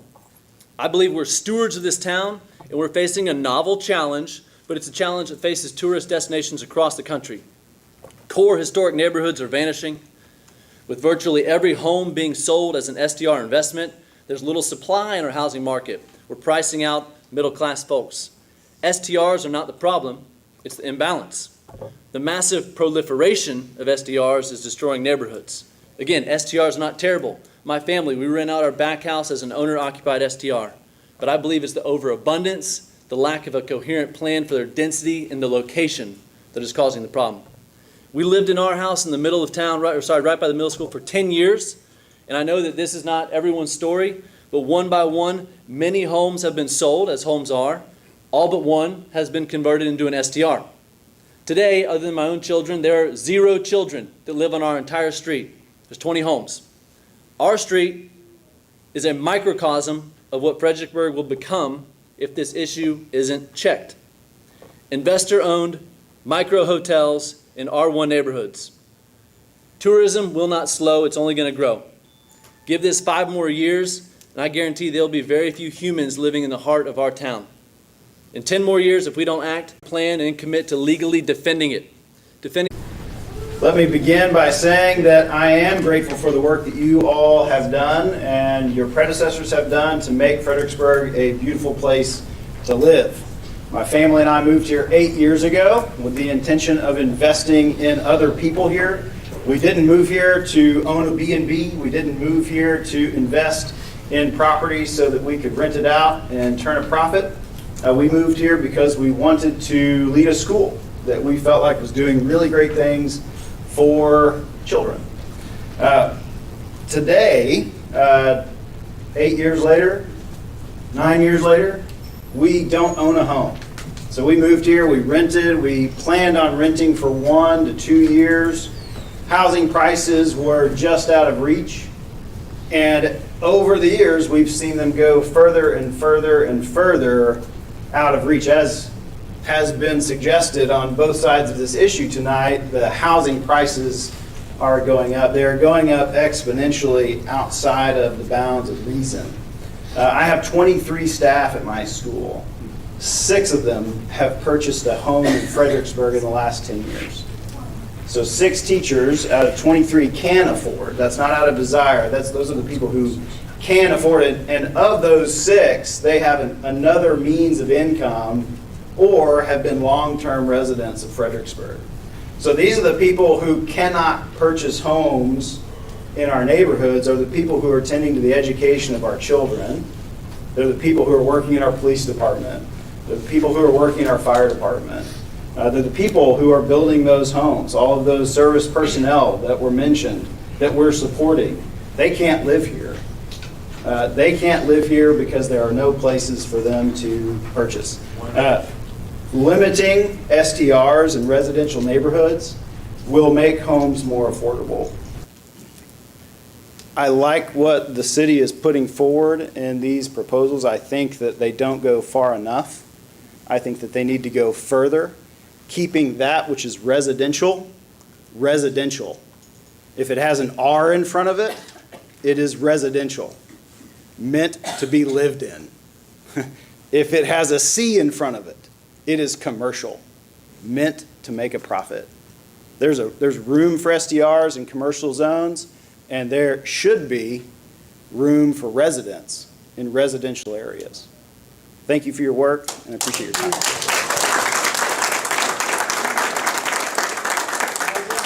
And then we have Marissa Weinheimer on deck. Hi, my name's Liza Smith. I am a local designer, realtor, property investor, flipper, short-term rental owner. My family moved to Fredericksburg and Mason in the 1860s. They came here from Germany for a better life, for business opportunities. My father moved us back to Fredericksburg when I was 10 years old to open up the restaurant, the Plateau Cafe. I know you have had to eat in there. They had the best chicken fried steak around, okay? I remember him then, that's right, in the early 90s saying that the only way that I kept this place open, this restaurant open, was because of the months that the tourists came to town, okay? Locals support the restaurant 100%, but there are not enough locals here to keep a restaurant going, let alone the many others that were in town there. That was in the 90s, okay? I grew up in the house next door on Main Street, Fredericksburg. I rode my bicycle all around town 30 years ago. I know, I look pretty young. But this town has long since changed. Friends who lived on Austin, Travis, San Antonio streets moved further out as buyers bought those homes to turn into lawyers' offices, dentist offices, restaurants. In order to thrive and provide a sustainable living for all of us, this town had to transform. And that is fine with me. I'm building a home in the Oaks of Windcrest, and my son will be able to ride his bicycle around that community and visit his friends who already live there. Transformation is part of a healthy change. We do not have to allow fear of change to paralyze us. Think about all the jobs that short-term rentals create. Housekeepers, landscapers, management companies, restaurants, repairmen, gas stations, yard service, retail sales, wineries. This is a great thing for this town. If we start to reduce and restrict the original entrepreneurial spirit Fredericksburg is known for, we run the risk of driving people away from our town and in turn losing out on all these jobs that support so many, not just in Fredericksburg, but in many surrounding communities.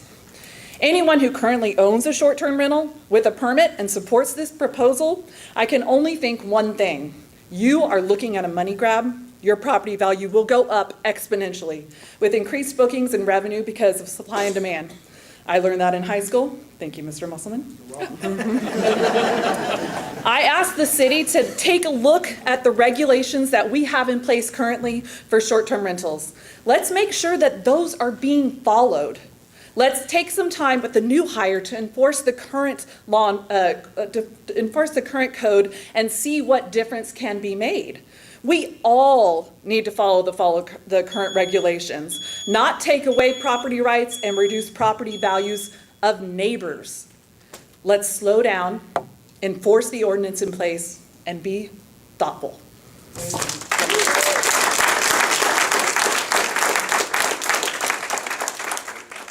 David Petrigon, you're on deck.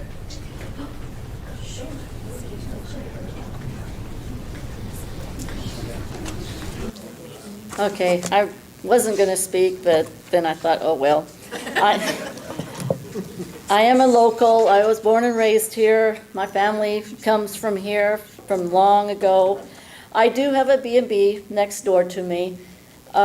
Maybe that's why I don't think it's all that bad. They are never loud or anything. In fact, When I bought the house, we bought it because it had been a rental house. And that rental, it was just terrible. My neighbor next door to my B&B now, he was the one that encouraged me to do a B&B. I was going to rent it. And he goes, oh, no, don't do that. He had so much trouble with the renters, different renters, that he had to build a privacy fence one weekend. I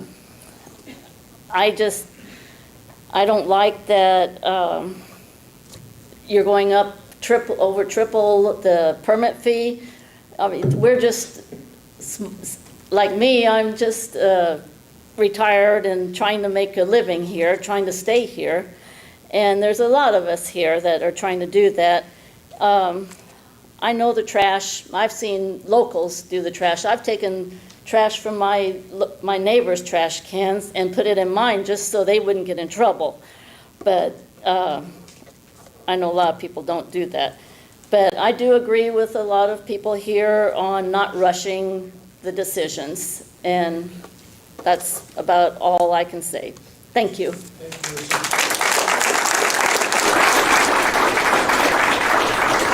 Garcia, you're on deck.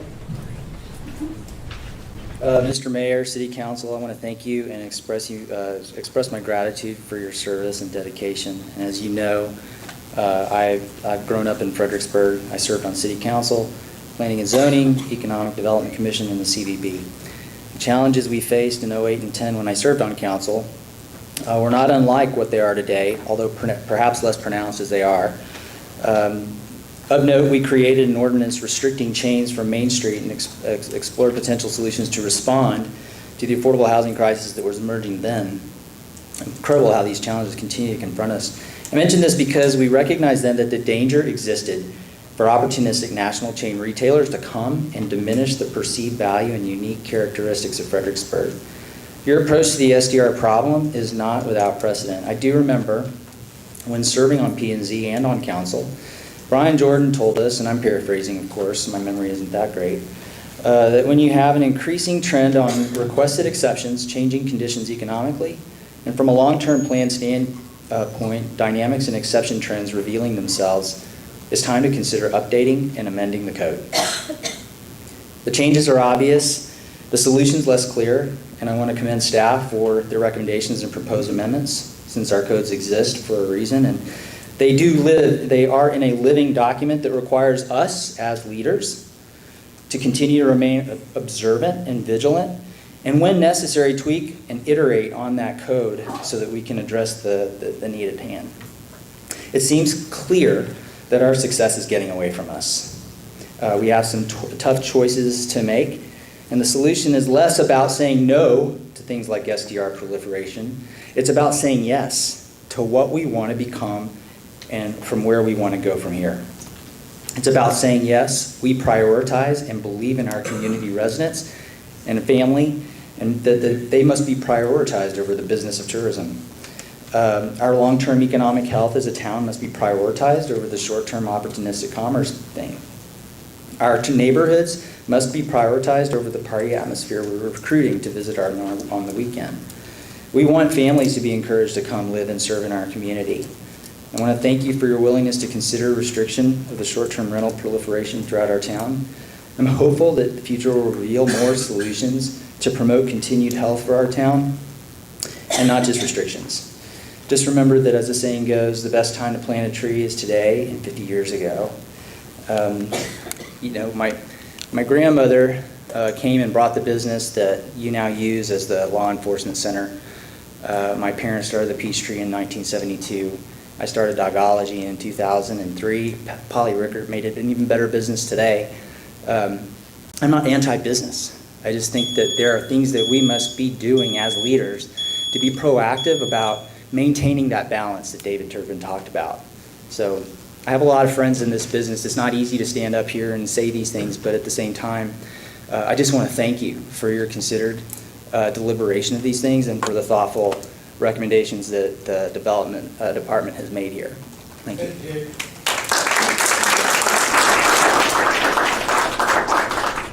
Okay, Stacy, and then Eddie Kramer, you're on deck. Oh, okay, so Eddie, you're up. And then Tim Boyer, you're on deck. Mr. Keeney, council, thank you all so much for doing this tonight. Jason, thank you for all the work that y'all put into this. It's clearly thick and rich documents.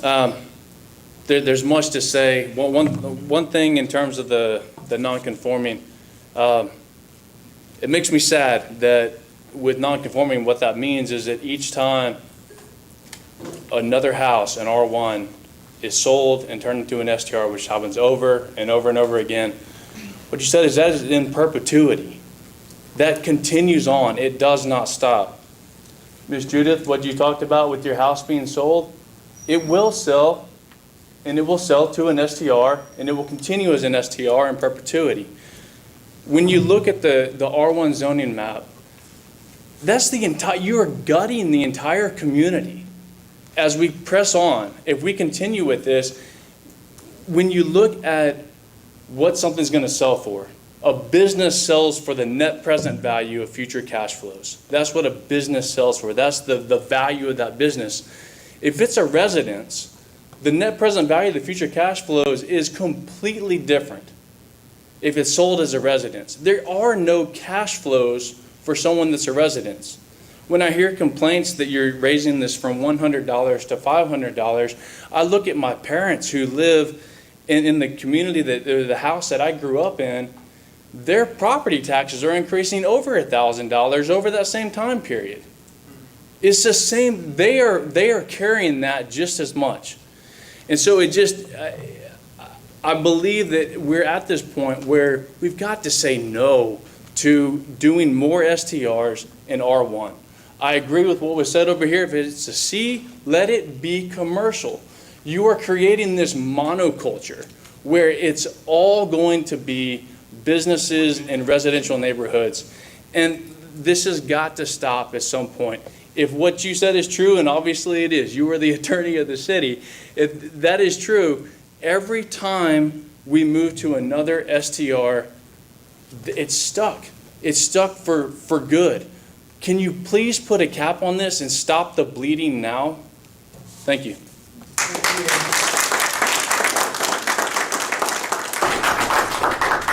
Tim, and then I believe Ken Carr is on deck. Thank you, Mayor and council members. Thank you, Jason and city staff. I serve as the chaplain at Hill Country Memorial Hospital. We have lived here as a family for 7 years now. My wife grew up here. It is a truly beautiful community, and I'm glad to be one of its public servants. One of the things we care about at the hospital is making sure our staff are well supported. And I stand representing our HR office as well, just to say that it's been very difficult to bring quality staff here given the housing crisis. And I don't particularly lump all the blame on STRs. It's just a problem of low supply and high demand on our residences.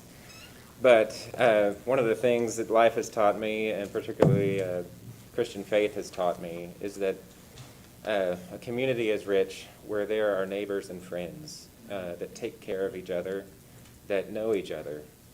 And there's the Americana, hello neighbor across your fence, but the rich community is when we know each other well enough to bring bread when bread is needed, to give rides, to let children be watched, and trust is there always. And so I stand tonight in an attempt to plea that we as a community choose to protect our residences as residences. And particularly that means for our ones. I have a dream too of being a B&B owner, but I think the vision of being a B&B owner is taking care of my people and inviting them into an already rich community. That's a characteristic difference than being an owner of a very distant place, maybe even out of town, out of state, and just profiting off of it. But I believe we're already past the tipping point in the 1 minute supply and demand that we need to protect neighborhoods, and we need to continue to create more opportunities for people who want to live and work here, And every decision we make, you all make, will have ripple effects that will be true for STR owners as true for residents. So I appreciate your candor and your discipline in moving forward with care and grace, but request respectfully that you choose neighborhood and choose kindness as you deliberate. Thank you. Thank you.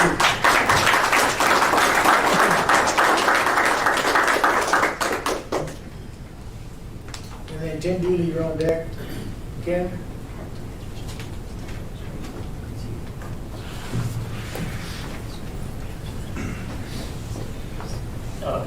My name's Ken Carr, and I'm a commercial real estate developer and have been for about 60 years, and I've seen zoning and issues like this my entire career, and I would like to suggest to you that this community does not have a zoning district that is not a business district. And I think these gentlemen, everybody seems to observe that, and you won't even refer to it.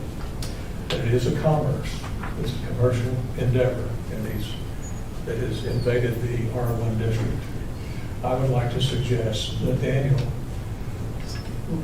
really look into another avenue to solve our problem. There are legal angles that are correct and allowable in Texas. We don't have to go down this route. You can reverse zoning legally in Texas. I've been the subject of that, and I know there are ways to do this, and I would encourage you to do that. Thank you,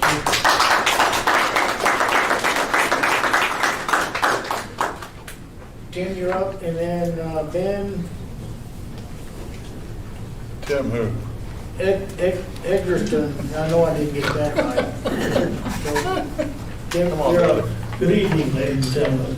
My name is Tim Dooley, and I've lived here all my life. If you don't know who I am, it's not because you haven't been downtown. I obviously own a commercial business in downtown Fredericksburg. My family's owned that business for 98 years. And something that most people don't know is I don't have the option of calling the city of Fredericksburg and saying, my volume of trash is getting to the point where I need another container, because the city does not pick up commercial trash under any circumstance. So all of our business people out there are paying third-party people to come in and pick up their trash. Okay? So in the regs that you're considering, we're talking about 196-gallon container for four people. Okay? Would be my suggestion that you pick a number somewhere between 4 and whatever, and decide that at some point in time, the people who are running STRs should not have the privilege of taking advantage of residential regulations when they're running a commercial business in a residential area. If they do and they exceed that number, then they should have a dumpster. They should be treated like a commercial business and have it screened and get with the program, because they're operating commercial businesses in residential areas. Thank you.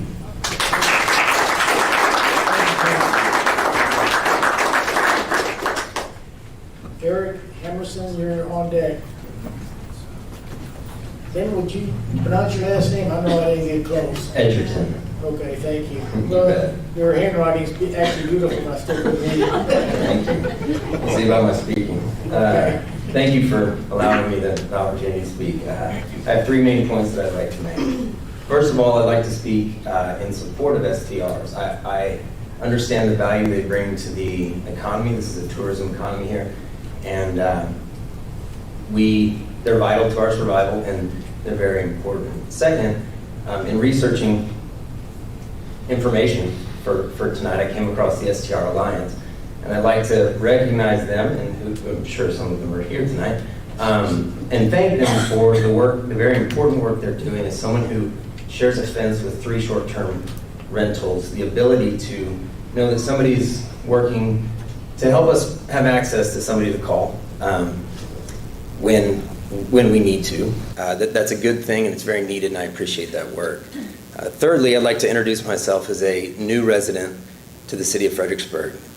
My wife and I moved here last December, and I was going to spin a long emotional tale about the value of community, which is why we moved here, and talk about how I was going to call 311 to complain that my children didn't have anybody on our block to play with, because I do hear that's not often a cited complaint with STRs. But I realized Cat Stevens wrote that song in 1970, and it was called Where Did the Children Play?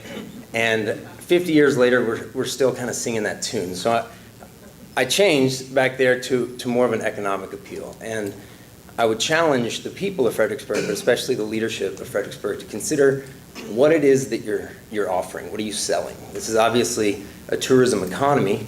Why are people coming here?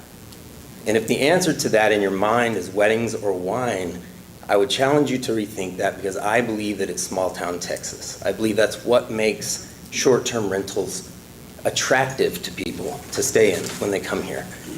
My neighborhood, I'm confident, in 10 years will be 80%, if not 100% short-term rentals. Right now, my city block is 40%. I think that's it. I don't really know. Oh, yeah, sorry, the big part. I do have a specific request. Somebody told me to come with specifics or you won't be heard. My specific request is to put a cap on short-term rentals at a certain percentage of total single-unit homes that exist within Fredericksburg. I don't know what that number is. I've heard someone say that currently there's 6%. Let's double that. Let's go twice as big as we have right now, or triple. I don't know what it is. Maybe it's 20. But I think there needs to be a cap, and I'd like to build a special provision for current homeowners to be able to obtain an STR permit for the opportunity to access the equity that they currently have in their home in the event that they move out and want to continue operating it as an STR if they choose to go purchase a home somewhere else. That's all I have. Thank you. Thank you.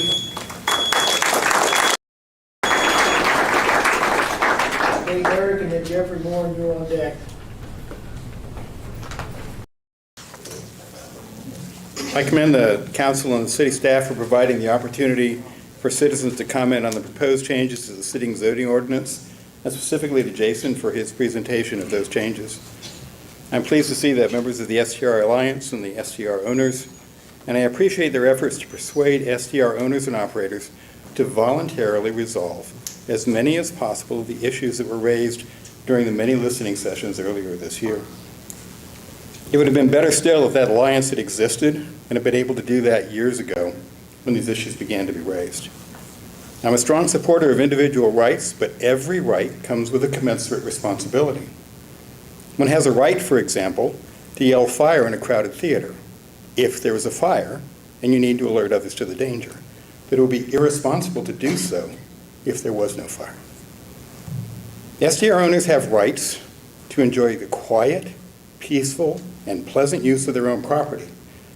But they have a responsibility to ensure that their neighbors also have the right to enjoy the quiet, peaceful, and pleasant use of their adjoining properties, even when the STR owner is not present on their property.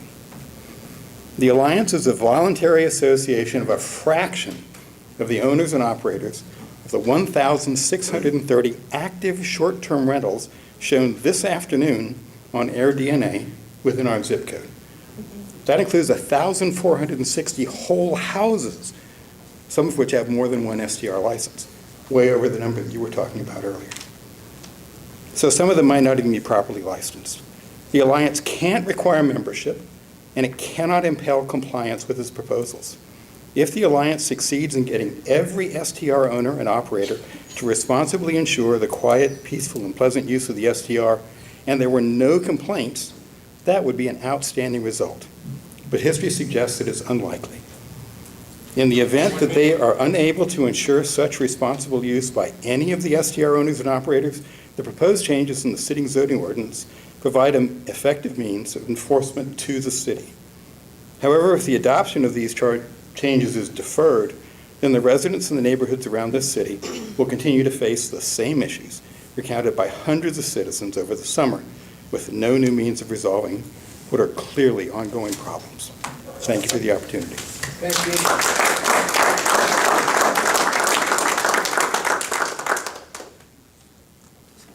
Jeffrey, you're up. Then Belinda Met. Good afternoon, council members. I'm Jeffrey Morin, and my parents started looking here in Fredericksburg as a place to live in 1975. Not as long as some of these other guys like Jim back here, but after 2 years of careful consideration, my parents decided to move their business here in 1977 and 78. And I often think what type of fabulous choice they made moving here. This is a fantastic place to live. I would like to address the property line setbacks, even though, Jason, I think you've touched on some of that, but I'd like to really reinforce them too. On the property line setbacks and how it will affect our property rights. I'm being personally affected by an approved 2-story apartment complex that will be built 5 feet from our rear property line. This has already been approved, and I've protested with the planning and zoning, and it's been approved by everyone here. And I understand moving forward, but I would like to address these property rights of our STRs here in town. I believe these rules would be detrimental and will affect everyone in this room and in our city. Property line setbacks, lots less than 50 feet wide require 15-foot side setback. Lots greater than 50 feet require 25-foot side setback. Rear yard setbacks will be 15 feet from both size lots, just like you discussed earlier. So if you have 60-foot wide backyards with these 2 25-foot side setbacks, you'll have 10 feet to work with. That's about enough room for a Chihuahua lap pool. So if these proposals, if you had a narrow 50-foot wide lot, then 50 foot minus 30 feet gives you 20 feet to work with. And what happens in this backyard if you have beautiful trees or other obstructions that do not permit your improvements to be practically placed in the said area? There are a lot of city residents that have properties just like this, not just STR owners. Also, since the city requires a minimum lot size of 7,500 square feet, this is 1.17 acres or a 75 by 100. Then there is just a 15-foot rear setback line along with a front 25. This really restricts and limits any improvements on our property. We all know that sound will travel 25 feet just as it will 5 feet. So these new rules really don't help us at all.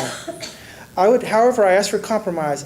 How about 10 feet rear and 10 feet side setbacks in all circumstances, just like you thought you might do? So I'm agreeing that we should go 10 foot if possible, with a compromise. In closing, I believe these proposals will be detrimental to the value of our properties if they're not done. Detrimental by eliminating or restricting one's rights to operate an STR or restricting home improvements on a regular home. In 2020, GCAD shows we have 4,597 homes in city limits. I just got that this afternoon from GCAD. Approximately 660 STRs in the city limits, and of those, more than 50% are owned by local residents. Please consider this in compromising these setbacks. Thank you all.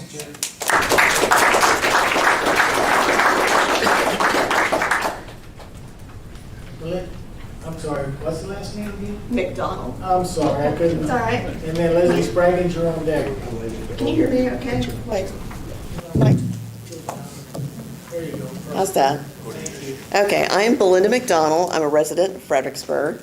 Good evening, Mr. Mayor, council members. Thank you for hosting the workshop today, and for city staff, thanks for preparing the information. I know a lot of work went into this to get it here today, but I'd like to add just a little bit of clarity to numbers.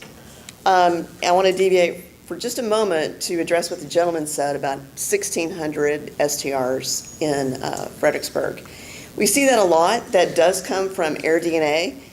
AirDNA is a metrics analytics firm that scrapes data from Airbnb and VRBO.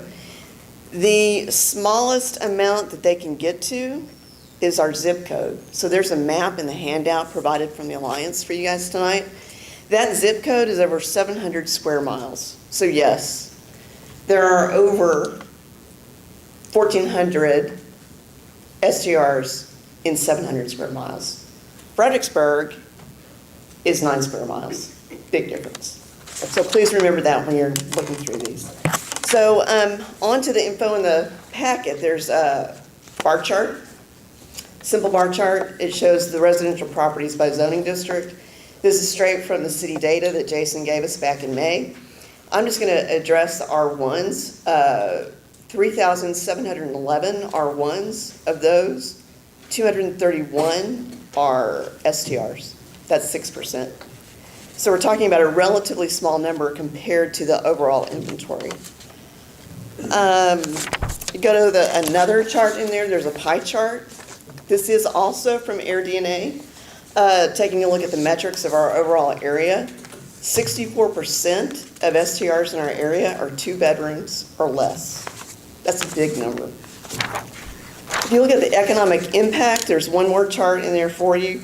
We took the city's hot revenue of $5.5 million. We know that that means about 3.5 is coming from STRs, and we can now look at the local tourism, the lodging from half of the owners living here, the services from lawn management, housekeeping. All of that is about 59 million that we're contributing directly to the local economy. That doesn't take into account real estate fees or construction. With this information in mind, our entire community benefits from tourism. We have incredible restaurants, great shopping, excellent grocery stores, all because of tourism-generated dollars spent in our town. But this ordinance puts the vitality of our local economy at risk. We urge this council to take time, look at the facts, and work with citizens, the Alliance, and other members of the tourism and real estate community to create a workable solution that ensures the economic health and vibrancy of our community incorporates our good neighbor practices. Thank you.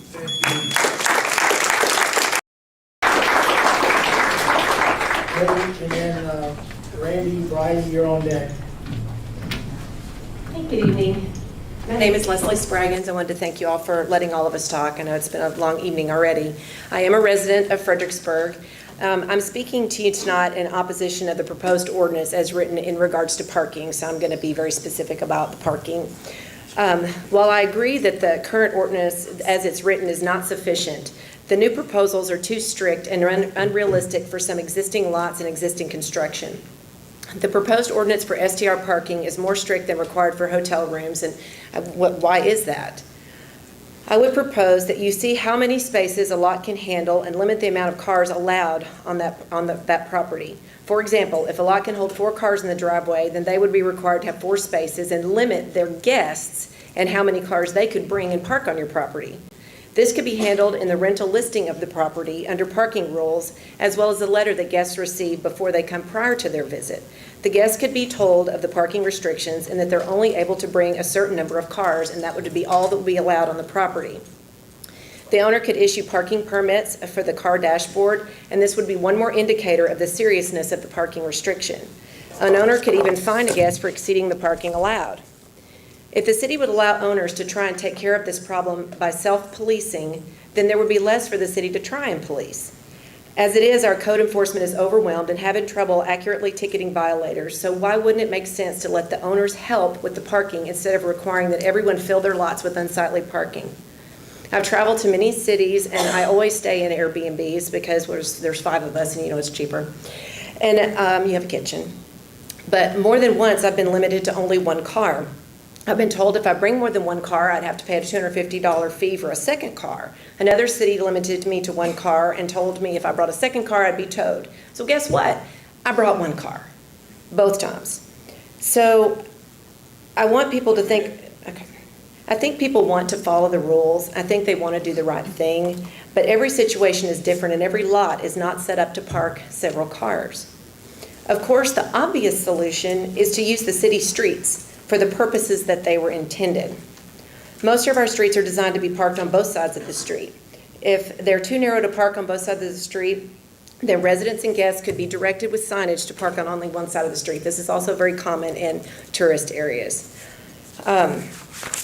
I know that Jason referred to, so that's all on parking. I know that Jason referred to an increase in the permit fees and what money would be used for, and I appreciate that because we had not been given that budget prior to tonight on where the money was going for that, so I really appreciate that. It's great that the city wants to be transparent about the STR budget and where the 300% increase in permit fees would go. But I would ask that the permit revenue be placed in a special fund rather than a general fund so that we as citizens can see how much is coming in and how much is going where STRs are concerned. One more sentence. The current city codes have admittedly not been adequately enforced yet, and it's my feeling that the city should slow down before they make sweeping changes that will affect the property rights of all its citizens and not just the STR owners. Thank you.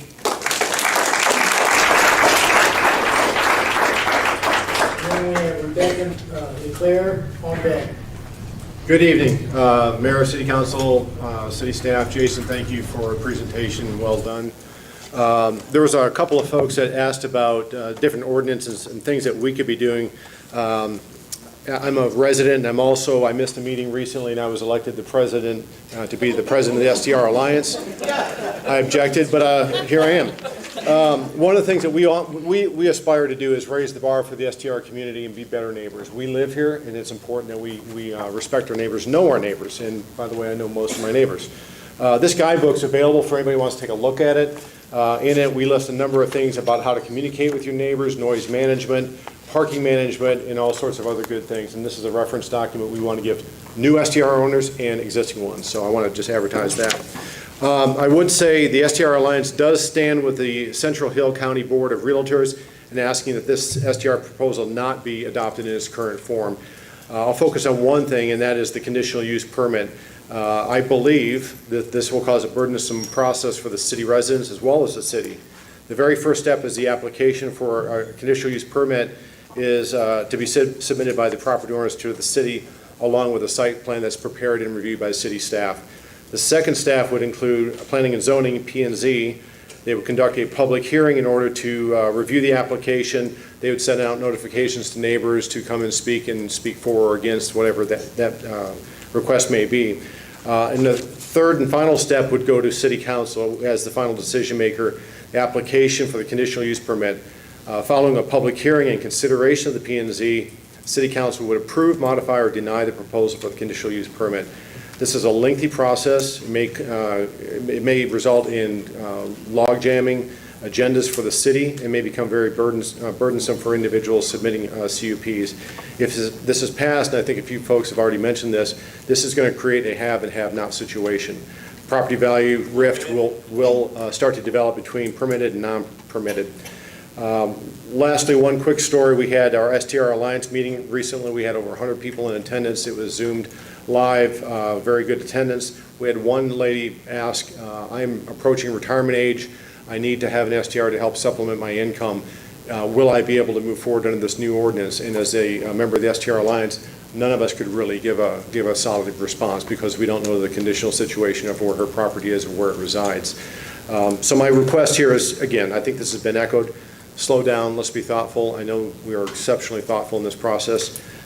Really take a look at the data over a period of time with 2 zoning officers now, code enforcement officers, and let's make sure that we're being legislating impactfully for our city and for our residents and maintaining the quality of life as well as responsible growth. So thank you very much.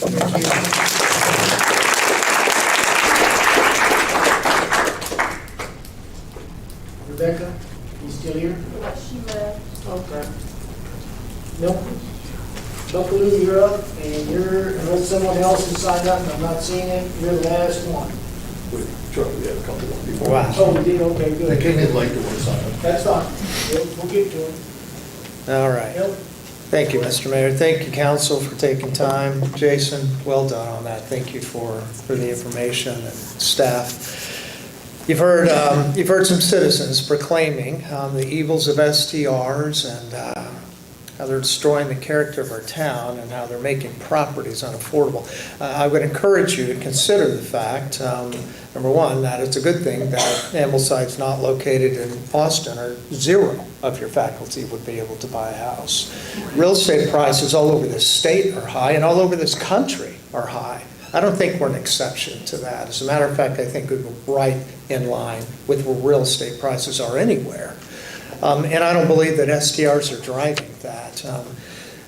I do believe that the rumors begin about the evils of STRs, and they grow, and I get it. And the reason I get it is because there are a few bad apples, bad operators within our industry, and we know that. And as the STR Alliance, we're trying to manage that. We want compliance with regulations. We want them to be good neighbors, right?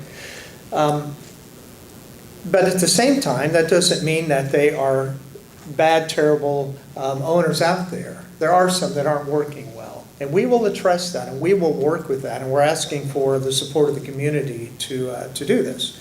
But there's a small number, and I know it's a small number because out of the total number of possible residences in this city, as you've heard, 6% are STRs. 6%. We're talking about 6%, all right?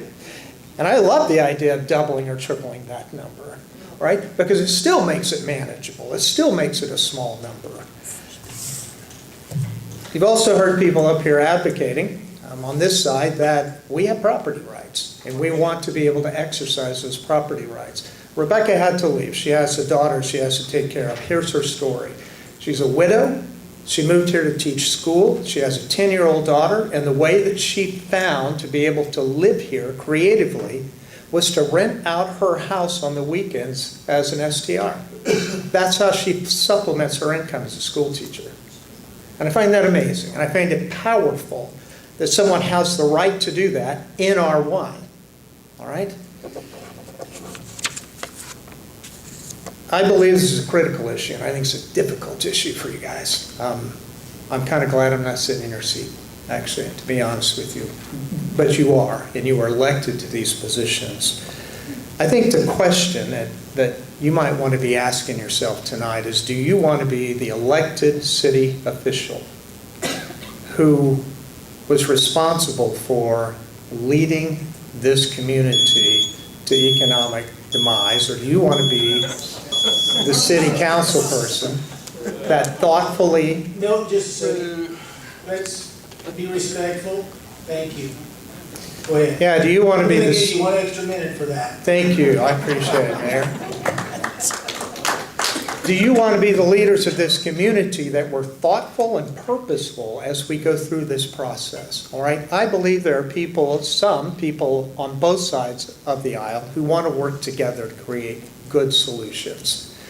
I think we can do that together, and I'm going to call on you to hear us as we put those solutions together. Thank you.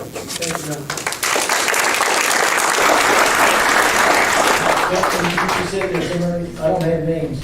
Okay, Shelley gets one. There were a couple people that were in line to sign up, and like our normal process, we picked it up right when the meeting started. So there are a few of those, but we have Sharon Joseph that I was texted and asked if he could. For anybody that was late, not one I think you said is Sharon, was there anybody else? Is Sharon still, yeah? Oh, very good.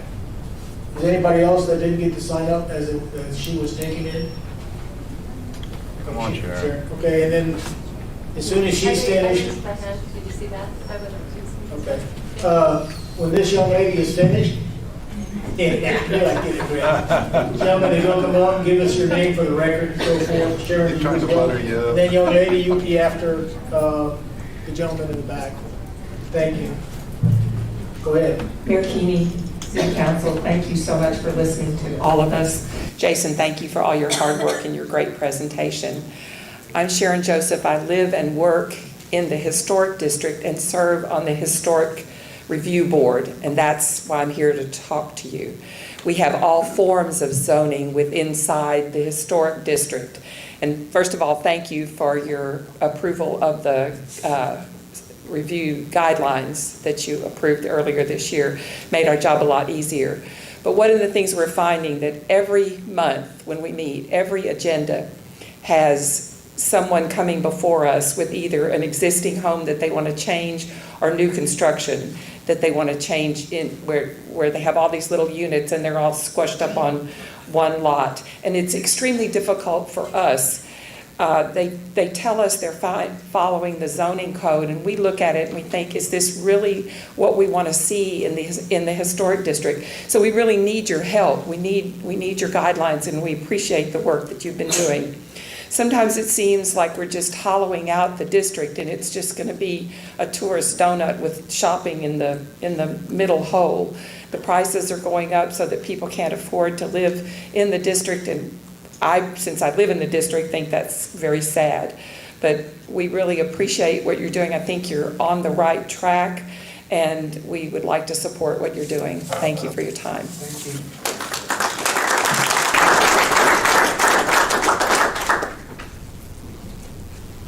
Please, Pastor. Thank you so much. My name is Claudia Washburn.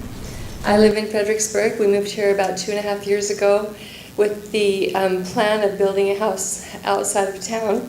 But we decided while that was happening, and it hasn't happened yet, we would buy a house in town and renovate it and live in it, which is what we've done. We live in the historic district.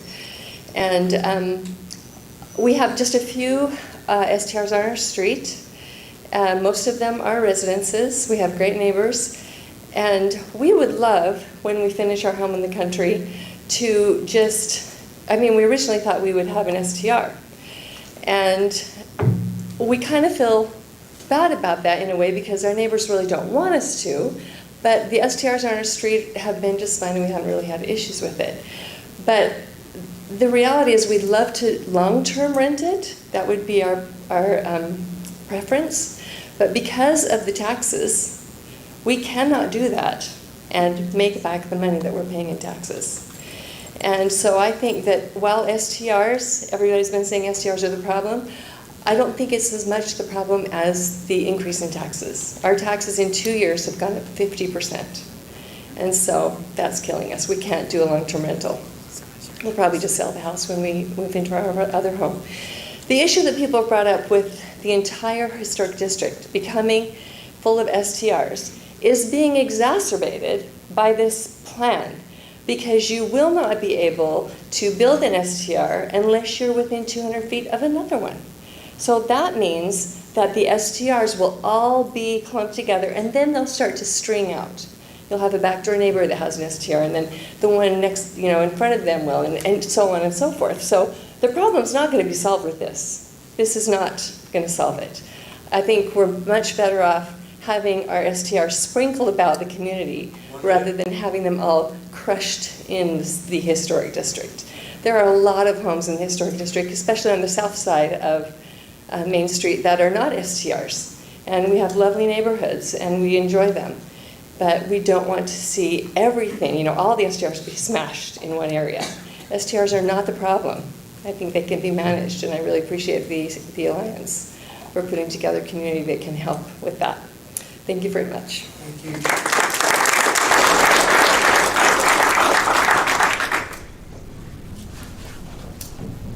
And again, go give us your name for the record, please. So my name is Matt Durrett. I'm the owner of Cozy Vacation Rentals here in town. I have been in the short-term rental industry now for going on about 10 years. I started my business about 8 years ago. No money, no anything. My wife and I did it from the ground up. I'm originally from Virginia, from a very, very small town in Virginia. My wife moved me back here to Texas, and we were happy to call the Hill Country home. In 3 years here in Fredericksburg, we are a small, locally family-run company. We have 42 employees. We have numerous vendors, all of their families, their kids, all the jobs that we have created. It has been one of the most rewarding experiences that I've ever done. I'm 32 years old. And to watch what the devastation this could cause to my employees and their families that we provide for, it's just not, it's not a good thing. It's not a good thing for a tourism town or the community or obviously what we've built. Our average customer is 41 years old. Last week, we sold 27 pack-and-plays. That means 27 families came. Families are coming to this town.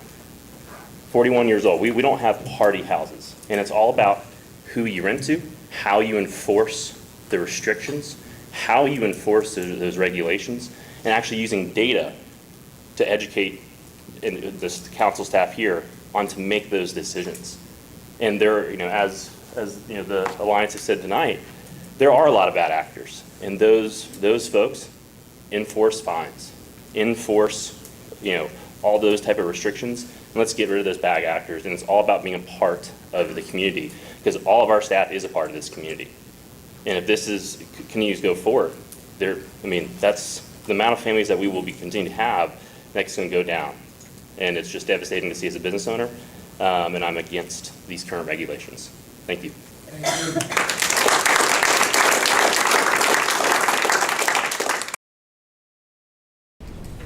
Since I kind of opened that up, is there anyone else? I see a hand go up. Come on. Maybe you introduce yourself. But I will say I'll only do 5 more like this because I think people are getting a little tired. So if there's 5 more of y'all, give you an opportunity.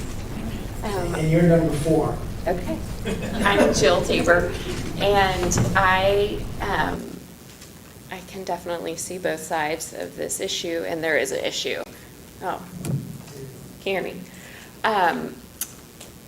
My biggest concern with the proposed ordinance is the timeliness of the conditional use permit, because you will overnight change the property value of someone's property. And I'm seeing it just with my clients right now. I'm a realtor, and they're saying, I want to sell my house in December.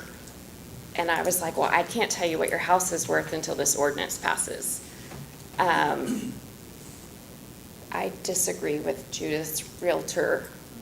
Your property is going to be worth significantly less if you don't have a permit on your home that will be grandfathered. And I'm not up here proposing one way or the other. I'm just proposing the timeliness of that. I think you would need to give people, homeowners, more time if you're going to impose regulation with a conditional use permit, more than just voting something in November. It gives no one time to change their plans. You know, I have clients who've purchased a home and they have remodeling to do.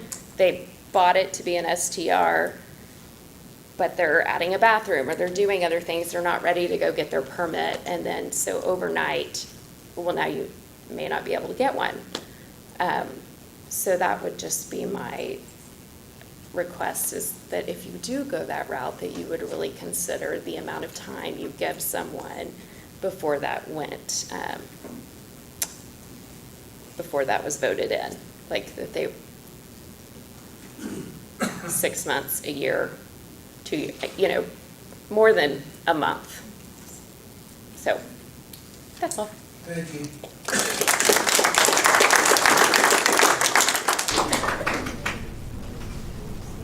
I see a hand up. Please come up. Can you introduce yourself?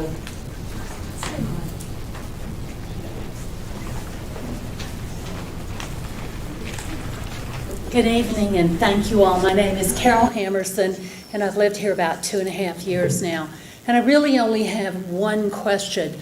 I've listened carefully, and there are wonderful things about business, and there are wonderful things about neighbors and homeowners. And I know that many of your businesses do employ additional people, whether it's the realtor who benefits from the sale, or the decorator, or the cleaner. But so many of those people can't afford to live in Fredericksburg.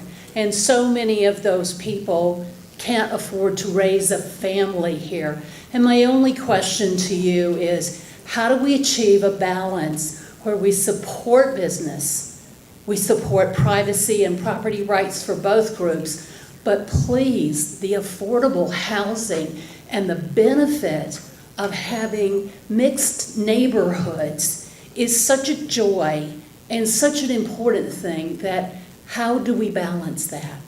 Thank you. Thank you.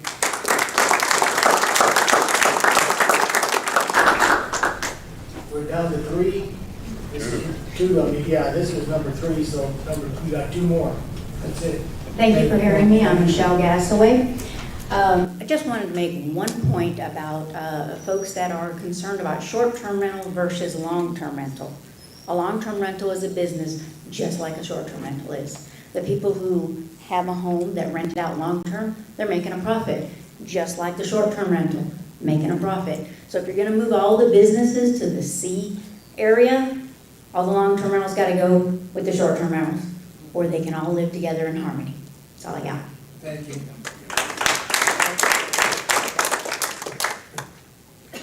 There's room for 2 more. Going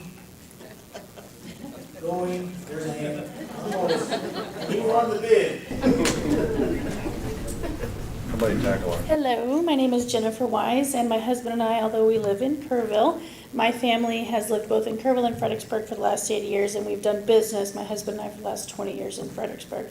We manage short-term rentals, and I'm also a licensed realtor in the area. I'm a member of the board here and as well as in Kerrville. My concern, which I love Shelby and I love Jason, my concern is with one issue, and that's the conditional use permit. So in Kerrville, when somebody wants to have a short-term rental or buy a property that they can do a short-term rental on, excuse me, when they put a property under contract, if they don't already use it as a short-term rental and they have to apply for a CUP, that's a 60 to 90-day process for them to go through P&Z and then the city council. That puts a huge question mark on the transaction for them. So what we're seeing with real estate is that it's stalling transactions. That would be my concern. Thank you. One more, we raise your hand quick, you're in. Going once, going twice, gone. Thank you. Appreciate all those comments and so forth. So now, with that being said, we'll turn this over for council comments or staff. Do y'all want to add something first? No, I guess I know there was a couple of questions regarding parking and some of those uses, so I can answer them unless y'all have questions for me. No, you go ahead, please. No, let's do it. We got to leave the crowd here. Let's give them as much information as we can. Okay. So just a couple of notes that I had on parking. One of the questions was, why are they more restrictive than hotels? I think if you look at the parking regs themselves in that last section, that's because we want these to function as multifamily or developments. Currently, they may function as a hotel, but ultimately, long-term, we want them to be multifamily. And so hotels have an inherent built-in economy of scale. There's more rooms, there's more units, 100 to 200, you have cancellations. You generally have one room you rent with 4 bedrooms, you bring a family, so there's built-in overflow parking. What we see in the short-term rental market, and like you said, many of them are smaller bedrooms, so they're single-family homes. They only have 1 parking space or 2 parking spaces, and so not every home can park 4. And so we see these are full, but unfortunately the home may not park 4, but it sleeps 12, and those people do come. And so there are some requirements in there. We like the idea about limiting the number of guests and controlling the parking. That is actually in the general operation requirements. That was something that we put in there. But as far as the density of hotels, staff's perspective is the reason they're more restrictive than hotels is because they're single-family homes. These are not commercial hotel businesses, and they are in R1 districts, so there is a distinct difference there. As far as being able to park on the street, you can park on the street, but generally we're looking at 60-foot lot widths is what we discussed. That's generally 2 cars in front of the home. You can maybe get a third in front of the driveway if you have 2 people parked in front of that. Again, we think 4 parking spaces on a 4-bedroom home is kind of in line with traditional development standards, and that gives you a couple for guests. But ultimately, again, we're seeing larger populations of vehicles. They're running around. I mean, the population, the density of the house, some park 4, some park 16, and so again, that causes issues for neighbors. So we thought the balance between the parking and the use was decent. Again, as far as parking goes, the reason we're kind of limiting that 35% is again because we're talking R1 here is kind of where I'm focusing on this. These are single-family homes. They're single-family neighborhoods. They need to continue to look like single-family neighborhoods. That's why the 35%. Again, that's your standard 2-car garage that goes up to the front. Very traditional development pattern that you would see. I think the concern on the numbers is y'all are correct. The city does have to do a better job of gathering data. But even look at AirDNA. They are a analytics company. They have hundreds of employees and unlimited funds, and their data is inaccurate. So, bear with staff. Well, For different areas. for different areas, but it is back and forth. It is inaccurate. We have looked at some of it. The numbers are off. There's one home. It may have 4 different advertisements on that. So it changes numbers. It depends on how you list it. So kind of bear with staff as far as trying to get data. We understand it's frustrating, but my department is limited. We're talking 4 of us. We're not a company of analytics. We don't have unlimited resources, and unfortunately, I'll give you access to free data. other than that, the reality is STRs are one of 100 plus land uses that we permit, deal with, and develop every day. So just a little bit there. As far as the numbers, 6%, you're correct.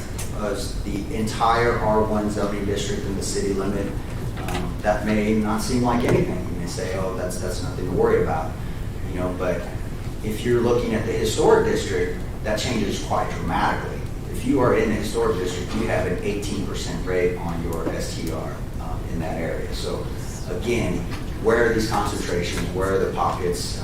We know that really there are little to no STRs out in the periphery. People want to be by Main Street. They want to be where it's walkable. That's where tourism draws. And we understand that from a planning perspective. That's what's some of the comments on why the hurry. I think someone said it best. I think for some folks in this room, it may seem fast. It may seem like we've just jumped into this, but I've only been with the city for 6 months, but I've been following this. The first public meeting that we had was in November, so we are pushing about a year that staff has been looking at this issue. From a staff perspective, before I came on, my predecessor, his staff, have been dealing with it for the last several years, and so from a code standpoint, we don't feel that this has been just a flash in the pan, and we're kind of just throwing these regs out there and look at them. It has been years of experience with these developments and seeing how they're changing. Again, as part of one of the questions was the occupancy was more restricted than a hotel. It is more restricted than a hotel. And again, these are single family homes, they're not hotels. But it is less restricted than what the international code is calling for. Under that, you would need a 120 square foot room to sleep 2 people.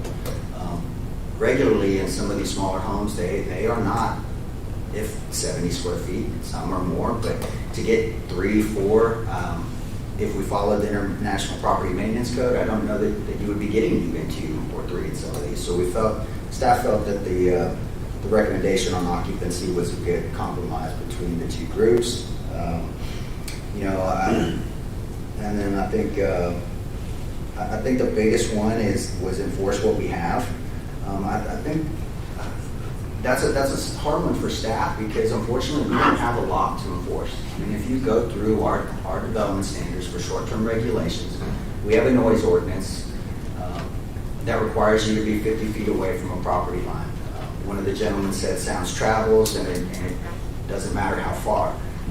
Well, for noise violations, it makes a big difference. We've done experiments, we've gone out, we've tested it.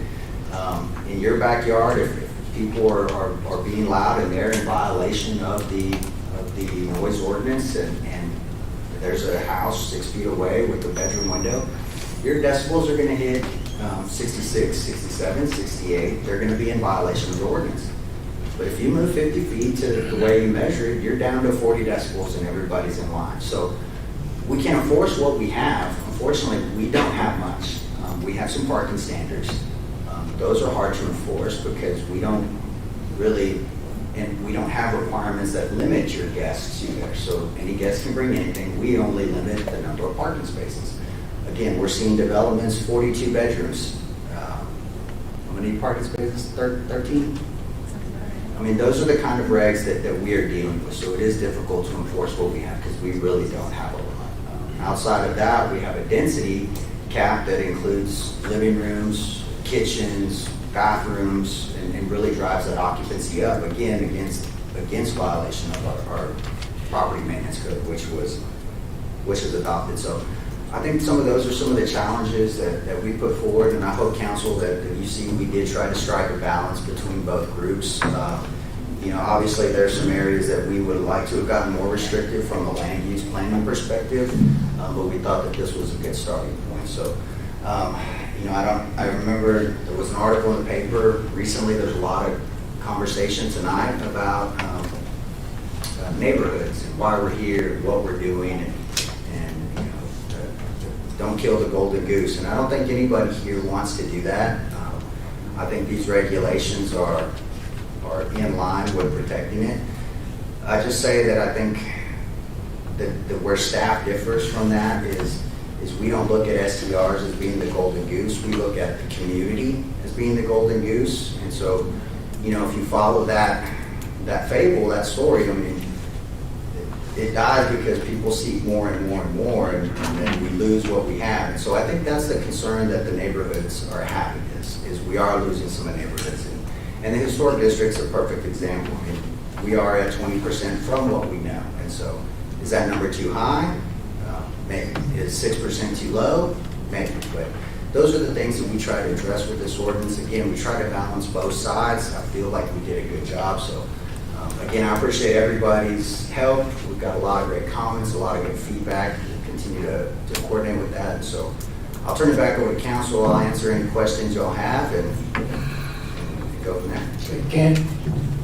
Yeah, I'd like to also thank everybody for showing up tonight. We got some great input, some people we've never heard from before, some new residents here, so lots of good comments that we have to kind of evaluate now, and the council will have to determine kind of where we go from here. A couple of things I wanted to mention. First off, there was one comment that the speaker made earlier about Avenue Insight. And I wanted to tell you that staff agrees with the comment. We are not pleased with Avenue and the permitting process that software company provides us. We are planning to eliminate the Avenue from STR permitting this year and go with some other software company. We are currently evaluating other software companies, and so we agree Avenue is not working for STR permitting. However, Avenue does also provide the hot collections for us. We believe Avenue is doing a great job with hot collections. We have all, our finance department that handles that is very pleased with Avenue on the hot collections. So we are planning to continue with Avenue on the hot collection side, but not on the STR permitting. So I wanted to clarify that. And I was surprised we didn't hear more complaints about Avenue. We just had the one. I'm sure a lot more people have complaints. The other thing I wanted to mention is staff did not just dream up the conditional use permit process as a way to deal with STRs. This is a process that's being used by a lot of communities around the country. Staff recently, for example, visited the city of New Braunfels. They are effectively using the CUP process as a way to regulate their STRs in that community. And we were very impressed with what we learned when we visited the city of New Braunfels. So again, this is something that's not new out there. It's not something we're dreaming up. It's already being used by a lot of communities around the country very effectively. And one of the reasons that it is being used is because it requires notification of other property owners within 200 feet before a permit is issued. So that avoids a situation where a resident doesn't wake up and all of a sudden Friday night they find out that there's a STR operating a party next to them and they had no advance knowledge that permit was being issued. So it provides a notification process as part of that CUP process. So again, that is one of the reasons why a lot of communities have adopted this, because neighbors are being notified before they're being surprised with an SDR all of a sudden operating next door to them. So again, this is something that we seriously considered, and we talked to a number of communities and had positive reports from some of these communities. So I wanted to mention that because there may be some people out there that think that all of a sudden we're going to be the first community using the CUP as a way to regulate SDRs, and that's not the case. Thank you, Ken. Okay, with that, I'm going to turn this off for any council questions or comments, and I'm going to start to my right. Jerry?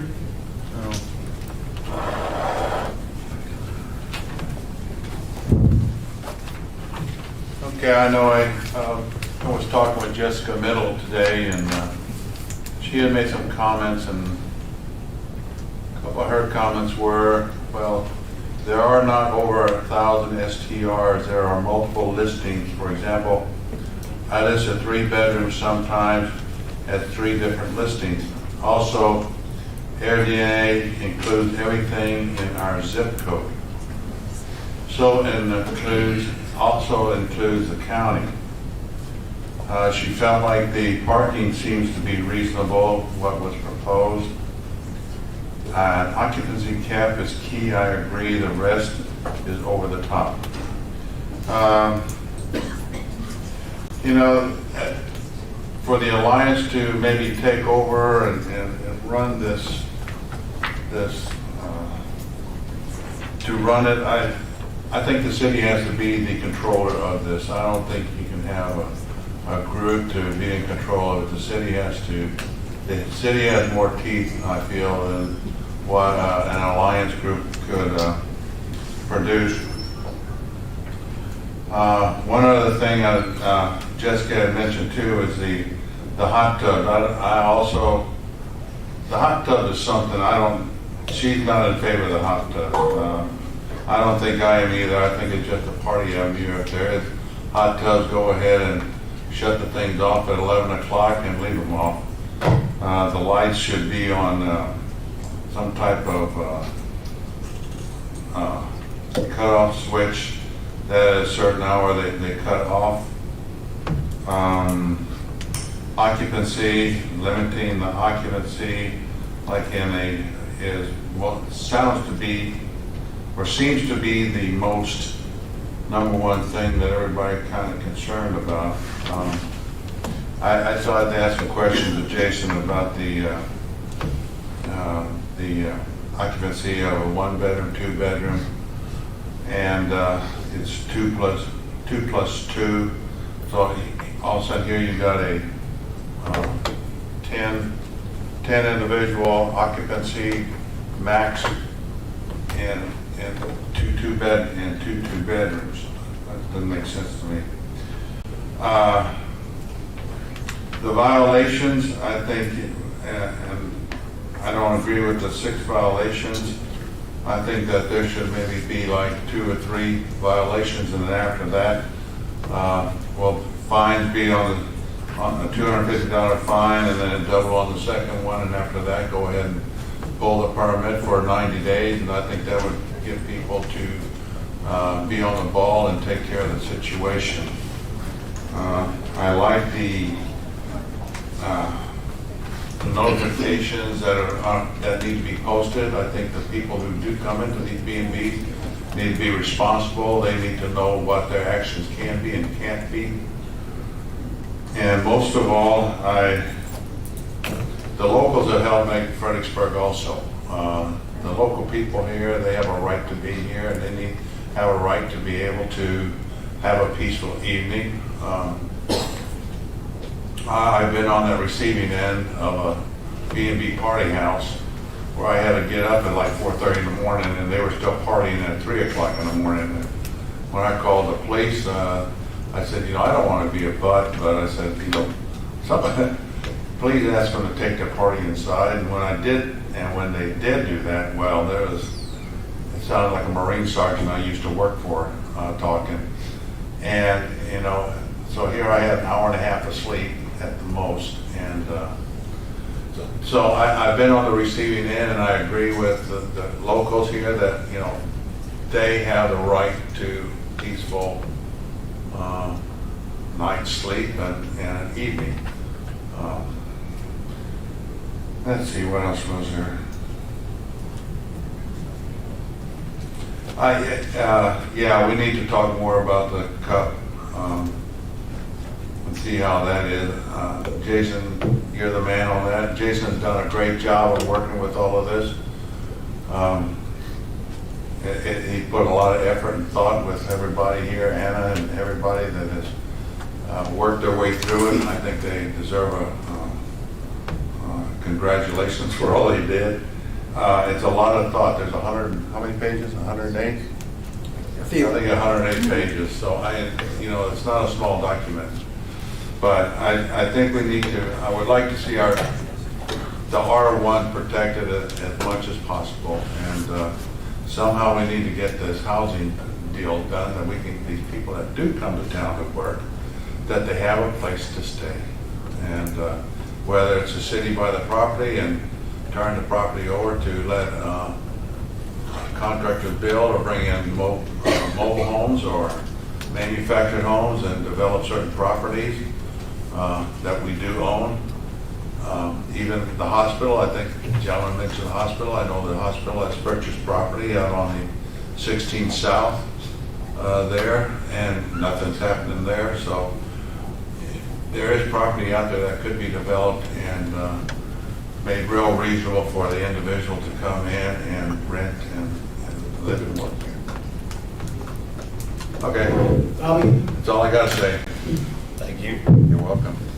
Play ball. You got it. First of all, I'd like to say that I see both sides. I'm thankful for everybody that spoke tonight. It really gave me a lot to think about. I thought I had some answers. I've got some more questions. So thank you very much for your time tonight. I think on the STR side, I think STRs are important to this town. They support the tourism industry, and I don't think the way the town came back economically after COVID could have been accomplished without STRs. We don't have enough hotel rooms. We haven't had a new hotel built here in a number of years, and I think the STRs have done a good job to fill that gap.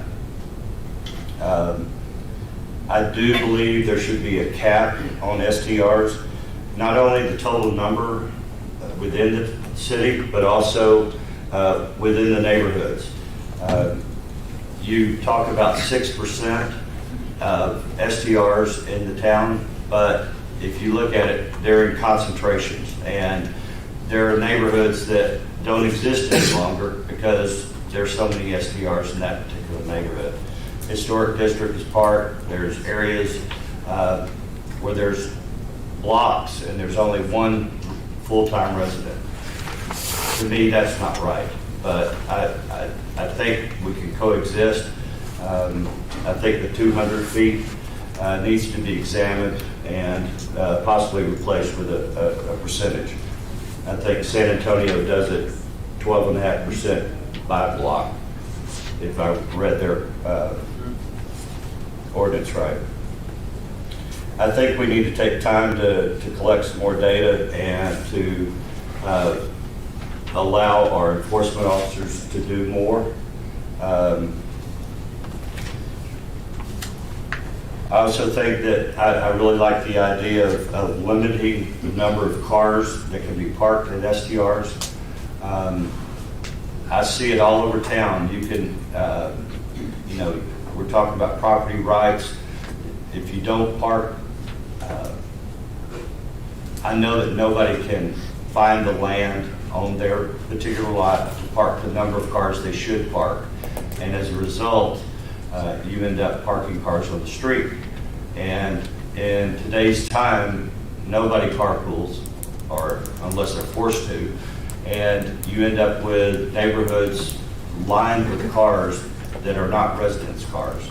And it makes it difficult for residents that do live around them to access their property, as well as law enforcement and fire if there is a problem.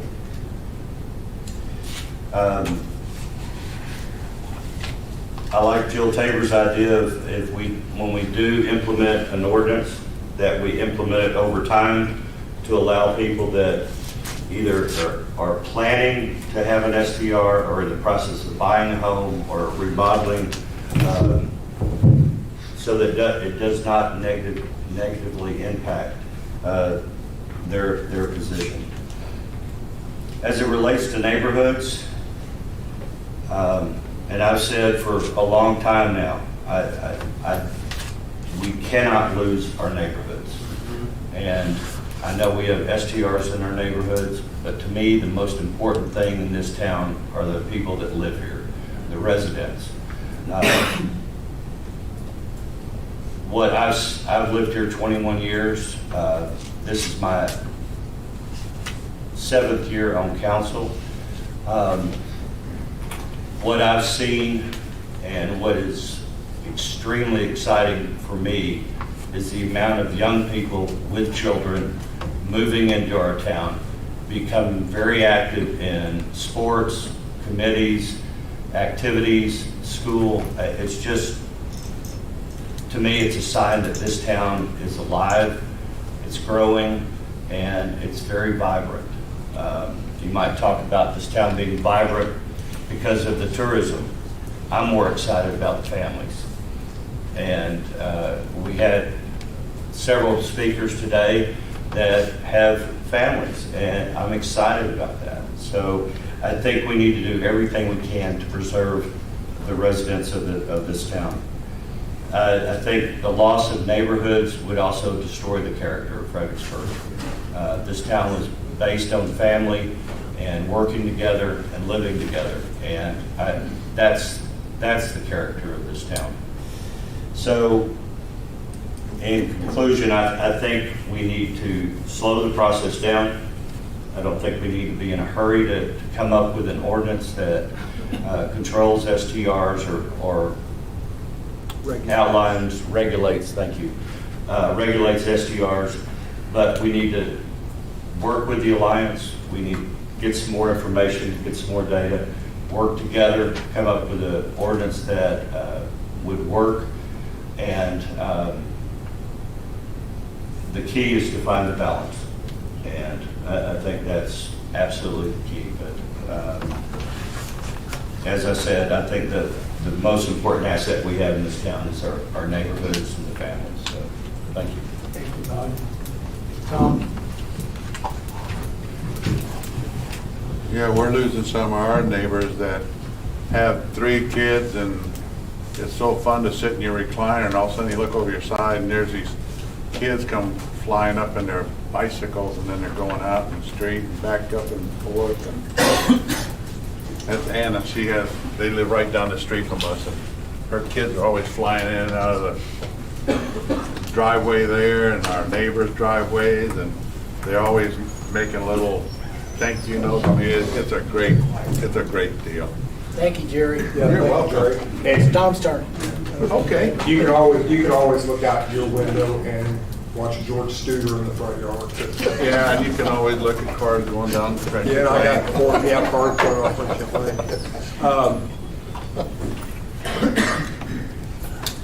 I'd like to thank Liza Smith for the shout out. It's always, as once a teacher, always a teacher, right? Right, teachers? Even if new ones can't afford to live here. I think in 1905, President Theodore Roosevelt, in the aftermath of the Meat Inspection Act and the passage of the Pure Food and Drug Act, the country was really divided over the concept of regulation. And what Theodore Roosevelt stated was that what he was doing was regulation in the public interest. And everyone sitting up here, by the way, I'm surprised that eggs and tomatoes and stuff haven't been flying. That's why I wore a red shirt tonight. Go Billies. Everybody up here is truly concerned about the health, safety, and welfare of this community.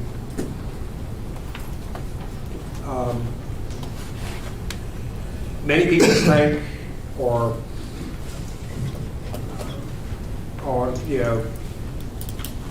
rant online about how we're all in it for the money. That's not the case. So I think there are many things in the proposed ordinance that are beneficial. I think many of the changes that are in section 5.401 are I think are very good. In my conversations with Jason, from the very beginning. He asked me, you know, what I wanted to see, and I told him, and they're there to speak to, you know, an issue of the increase in taxes. It's not an increase in taxes, it's an increase in valuations. And it's always been about, you know, our community, the property values in this community are going up because it's supply and demand. Thank you, Liza. More people want to live here than there's available land. And they want to come here because of what we've been able to create as a community over the last 30 years. And I think that the process we are going through right now is a real positive process. It's forcing us to think about, okay, what do we want? Okay? We want citizen involvement. I think we have a lot of that. This is an economic issue. And everybody in this room knows this is an economic issue. The amount of money that has flowed into this community, not just because of STRs, but because of wanting to live here. You want to know how much money's in this community? Just go into the telephone book and look and see how many financial planners there are. What's a telephone book? Yeah, what's a telephone book? Or that's something, you know, Yellow Pages online. Okay? And every one of those financial planners they're in business because they're making money. Everybody here I think everybody is a capitalist. I know I'm a capitalist. I'm also a long-term rental owner. I own a rent house that my father used to live in. It's cheap. It's below market price. Always has been. But so don't call me. It's rented to somebody from the hospital. So I think that we can. I want to echo some of the things that other people have said. Councilman Watson. I think we're in a good situation. We need to think about what we're doing. A concern there. I have some questions about things in the ordinance that I will address with Jason and the Development Department and the City Council. One of the things that I'm concerned with has to do with if it seems we're being really restrictive in R1 and we're forcing everybody into R2.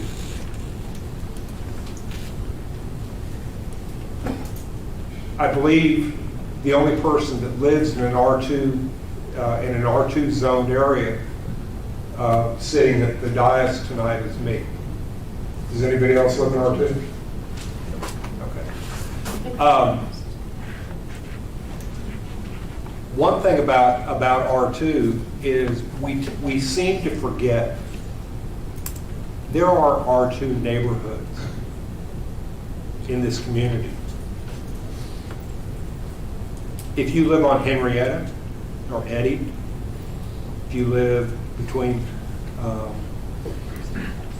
East Live Oak and Hale Street, that's a community. The Old Heights community, you know, the South Heights, that's an R2 community. Friendship Lane, that is a apartment community. And it's more and more. Okay, and we need apartments. As far as affordability, yeah, I don't know about that. I don't know about that bag right there. I know what teachers make, at least public school teachers make in this community. 2 5-year public school teachers, I think, would have a hard time getting a loan at a bank to buy a house in Fredericksburg today, if they could. Maybe Eddie could tell me if that's. I doubt it. not at $48,000 apiece. But I think these are issues that we need to, that we're constantly addressing. We have very little influence over the market, so we have to deal with what we're dealt with. I'm not in favor of a cap on STRs at this point. I'd rather see more conditional use permits. But the issue with the conditional use permits is we've got to establish the conditions. Okay? And the devil's in the details, isn't it? Okay. Thank you. And thank you everybody for attending tonight. Kathy? Thank you. I won't be as long. Can you hear me? First of all, I want to thank the SDR Alliance for producing this document. I think it'll be helpful. But I don't think that violations are our biggest issue. Nor do I think it's all about money. For me, it's all about our neighborhoods in our town and how we feel when we're in them. When I moved here in '03, I was very excited to live here, and it was a different place. And I agree with the Davids. This is a great town for many reasons. It's a small town with lots of amenities that we like. And because of the tourism industry, we have those amenities. So I think there's a lot to be said that's positive about STRs. There are definitely negatives. I asked Milton, and now I'll ask Randy, since you're the president. Last time we met, what your plan was for limiting the number of SDRs, and the response was you didn't have a plan, but that was a market-driven issue.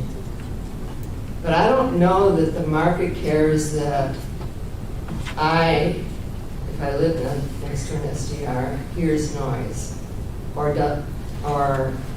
I don't have neighbors that I know anymore and can rely on and to share our neighborhood with. I don't know that the market cares about those things. And those are the things that are really important to Fredericksburg. I am in favor of a cap. Other cities that are tourist destinations have used them. They are transparent. They can be fair to both sides. There are ways to establish them that will not injure your revenue stream. But we're not going to make any decisions tonight. I've talked with Jason already about some of the things I'd like to tweak in what he's presented, and he's taught me about why we shouldn't tweak some of them. I have a few more smallish things that maybe we could add as language to some of the zoning ordinances. And I think we're going to be working on other ordinances. The noise ordinance needs to be changed. That was made to deal with noise coming from music venues on Main Street primarily. So it's not very applicable to STR issues. So, there's a lot of side things we can do. I don't think we should take a lot of time doing this. I did kind of am on the opposite side of that. We've been looking at this for months. We've been collecting data. We've been talking with people. We've been hearing from the community for months, if not a year or more. And this process has been building over time to a point where it's critical. So we will be hopefully finishing this by November, maybe December. But I want you to know that my position is that the neighborhoods are the first priority, that what we value about Fredericksburg is the first priority, that yes, we need STRs, we need housing, we need tourism, but there's a point, there could be a tipping point where it all goes bad, and we don't want to reach that tipping point. So we'll be working on it. No decisions tonight, but thank you all so much. You don't know how helpful it is for both sides to hear from you so that we can get the guts to make a decision. So anyway, thank you all for being here, and we'll be back. Thank you, Kathy. I'm going to make mine even shorter because I don't know about you guys, but we have absorbed a whole lot. I want to thank all of you that made your presentations, and all of them well worth, and welcome all of you is being respectful and kind to all our speakers. You know, I hear a lot of things about this community, and I grew up in this community. I'm not going to tell you how long I've been in this community, but I've seen it evolve. You know, from a small town, you know, play football, baseball on the streets, you know, kind of activity and so forth. And, you know, I see this community changing, and it's changing for the good and bad, depending on which side of the pocket you look at. I'm in favor of doing a balance on short-term rental versus our residential neighborhoods. I think there's been some good points. One is I'm in favor of a cup. I think that gives us an ability to evaluate each single property and what it should be or what it can be, not to be a detriment to the neighborhood. I like the idea of folks being given notice that this is happening. I don't think this is a rush. I think this has been something that's been evolving for many, many, many years, and it's just now come to the forefront of our community, one side or the other. I don't like to slow things down to an indefinite time. My experience is always put a timeline on everything, and I don't disagree. We don't want to rush. I've had a lot to absorb tonight. I think it's going to be an opportunity for council, and I would ask them as well as staff if we can have another work session where we can actually have fresh minds and fresh energy to discuss things. So my goal would be to have this done by, before the end of the year, whatever month that might be. And I'm also in agreement that when we do pass this ordinance, because I understand, the process of purchasing property, that, an ordinance would take effect 90 days from the time it's passed, so these people might have known if that's legal, Daniel, to give them some kind of a time element for the real estate community as well as buyers and sellers to understand the cut process, situation, that, what happens in Kerrville, if they can get it done quickly, 60 to 90 days, I congratulate them for that, but I know but that's part of an investment opportunity for both the buyer and the seller to gain maximum value for the property, and I think most people would understand if that's what it takes to get there. I think that would be something that would probably take into consideration and for that. So I'm for a cup, and I'm for balancing, and I'm also wanting to have us another workshop, public workshop, where we can have a limited amount of input from the public, so we have an opportunity for us to discuss what y'all have expressed tonight. And I appreciate all y'all's input. Really, I really, truly did. And I've heard some wonderful things from both sides, and I certainly would feel like I want a fresh mind to start this at another meeting, another workshop. Does the council want to go ahead and set the date for that now, Mayor? Because I know Councilman Watson will be out of town for a couple of weeks, and so I wanted to make sure if the council is agreeable to what the mayor is suggesting, that we try to have this done by the end of the year. We don't have a whole lot of time in order to meet that schedule because, as Jason mentioned, in order to get this is a zoning change amendment. In order to get that done by the end of the year, of course, it has to go through a public hearing process involving both the Planning and Zoning Commission and the City Council. So, Jason, in order to meet that schedule, when would we need to have the council in agreement to kind of this ordinance? You want to give us a time frame? I want to make sure that staff is not blamed for going too slow or too fast, because I hear council saying, slow this thing down, and I hear council saying, no, we need to get it done by the end of the year. And I want to make sure that we have a clear consensus on that. So if the mayor suggested we have this done by the first of the year, is the council agreeable to that or not? Sure. Yes. Say the first of the year or the end of the year? I thought you said the end of the year. That's what I thought, but I thought you just said the first of the year. Well, Well, okay, January 1. Okay, all right. So, Jason, in order to meet that schedule, I hate to put you on the spot, when do you think we need to have council on board with the recommended changes to this in order to go through the public hearing? And we have notifications in the newspaper, we have state law, we have to meet and so forth. So working backwards, deadline of January 1. We would need to have a council vote on latest December 20th. That's Christmas week. Maybe we try and push that to the 6th. In order to get anything to P&Z, I mean, yeah, it'd have to be November, so that'll give us about 2-3 weeks to take the feedback, incorporate some of the changes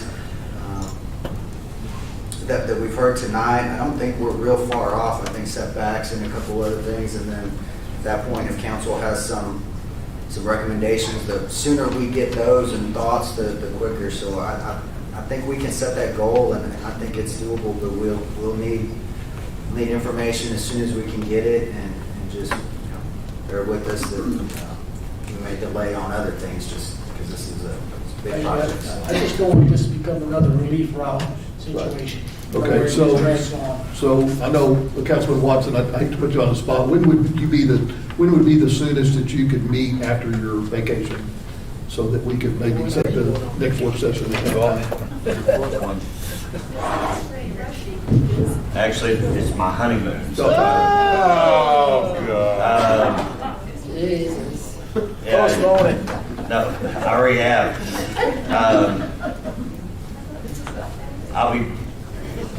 I'll be back the 6th. I mean, October, already September. Be back 13th. What are you looking for? When are you gonna get your next wife? No. What was your question, Ken? So when would be so you could meet, I don't, what would it be? August, October 6th or 7th or? October the 11th. It's fast. Okay, but I mean, I can give you my points, y'all can meet and keep this rolling. So I don't have a problem with that. What's the 11th? But I'd like to be involved in the vote. Well, the other thought I talked to Bobby about today is we could, I know the council wants to, some of y'all want to slow it down, but we could have a work session before he leaves town next Monday prior to the regular council meeting, Monday afternoon, in other words. We could meet from 2 to 5, take a break for dinner, and then have a regular meeting at 6. And I talked to Bobby about that today, and that is another option. Yeah. Why You can't, didn't consider the changes. It's so quick. why can't we shoot, my preference would be to shoot for a later date than the 1st. Okay. Okay? How about Valentine's Day? Come on. We could do that too. Well, that's, I mean, my feeling is, I know in my experience downtown of what happens in late November and December. Things slow down, we don't get a lot done in the city. So, you know, if we've got this, if we have a target for getting everything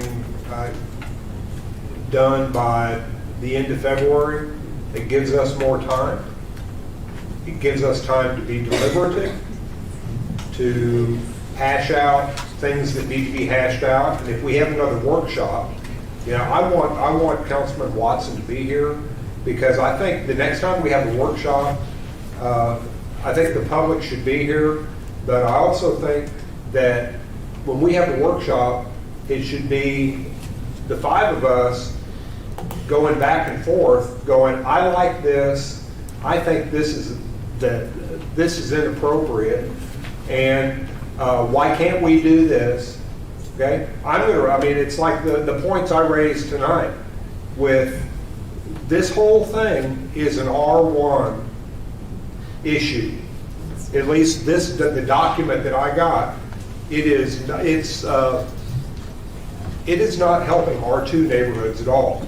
And if that's the intent of it, then let's be forward about that. But let's also remember there are R2 neighborhoods in this community that have been established R2 neighborhoods for a very long time. And they need some, if we're protecting R1, let's try to protect some R2 also. Mr. Moore brought up some issues about setbacks.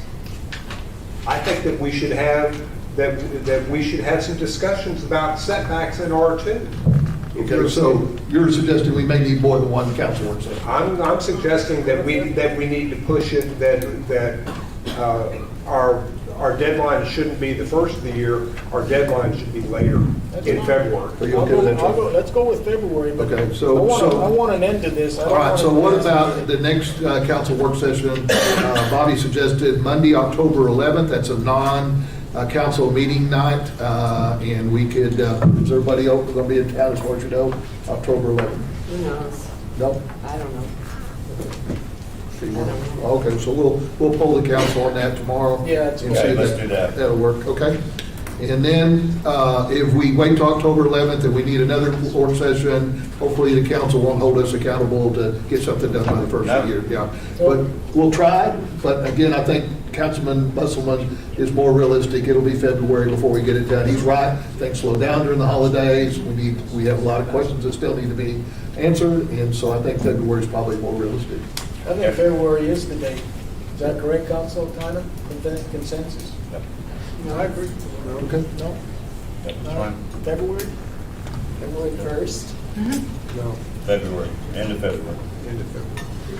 I think we'd feel a lot more comfortable with that. So we'll see for next work session, October 11th. I'll call you all tomorrow, and then we'll go from there. Okay.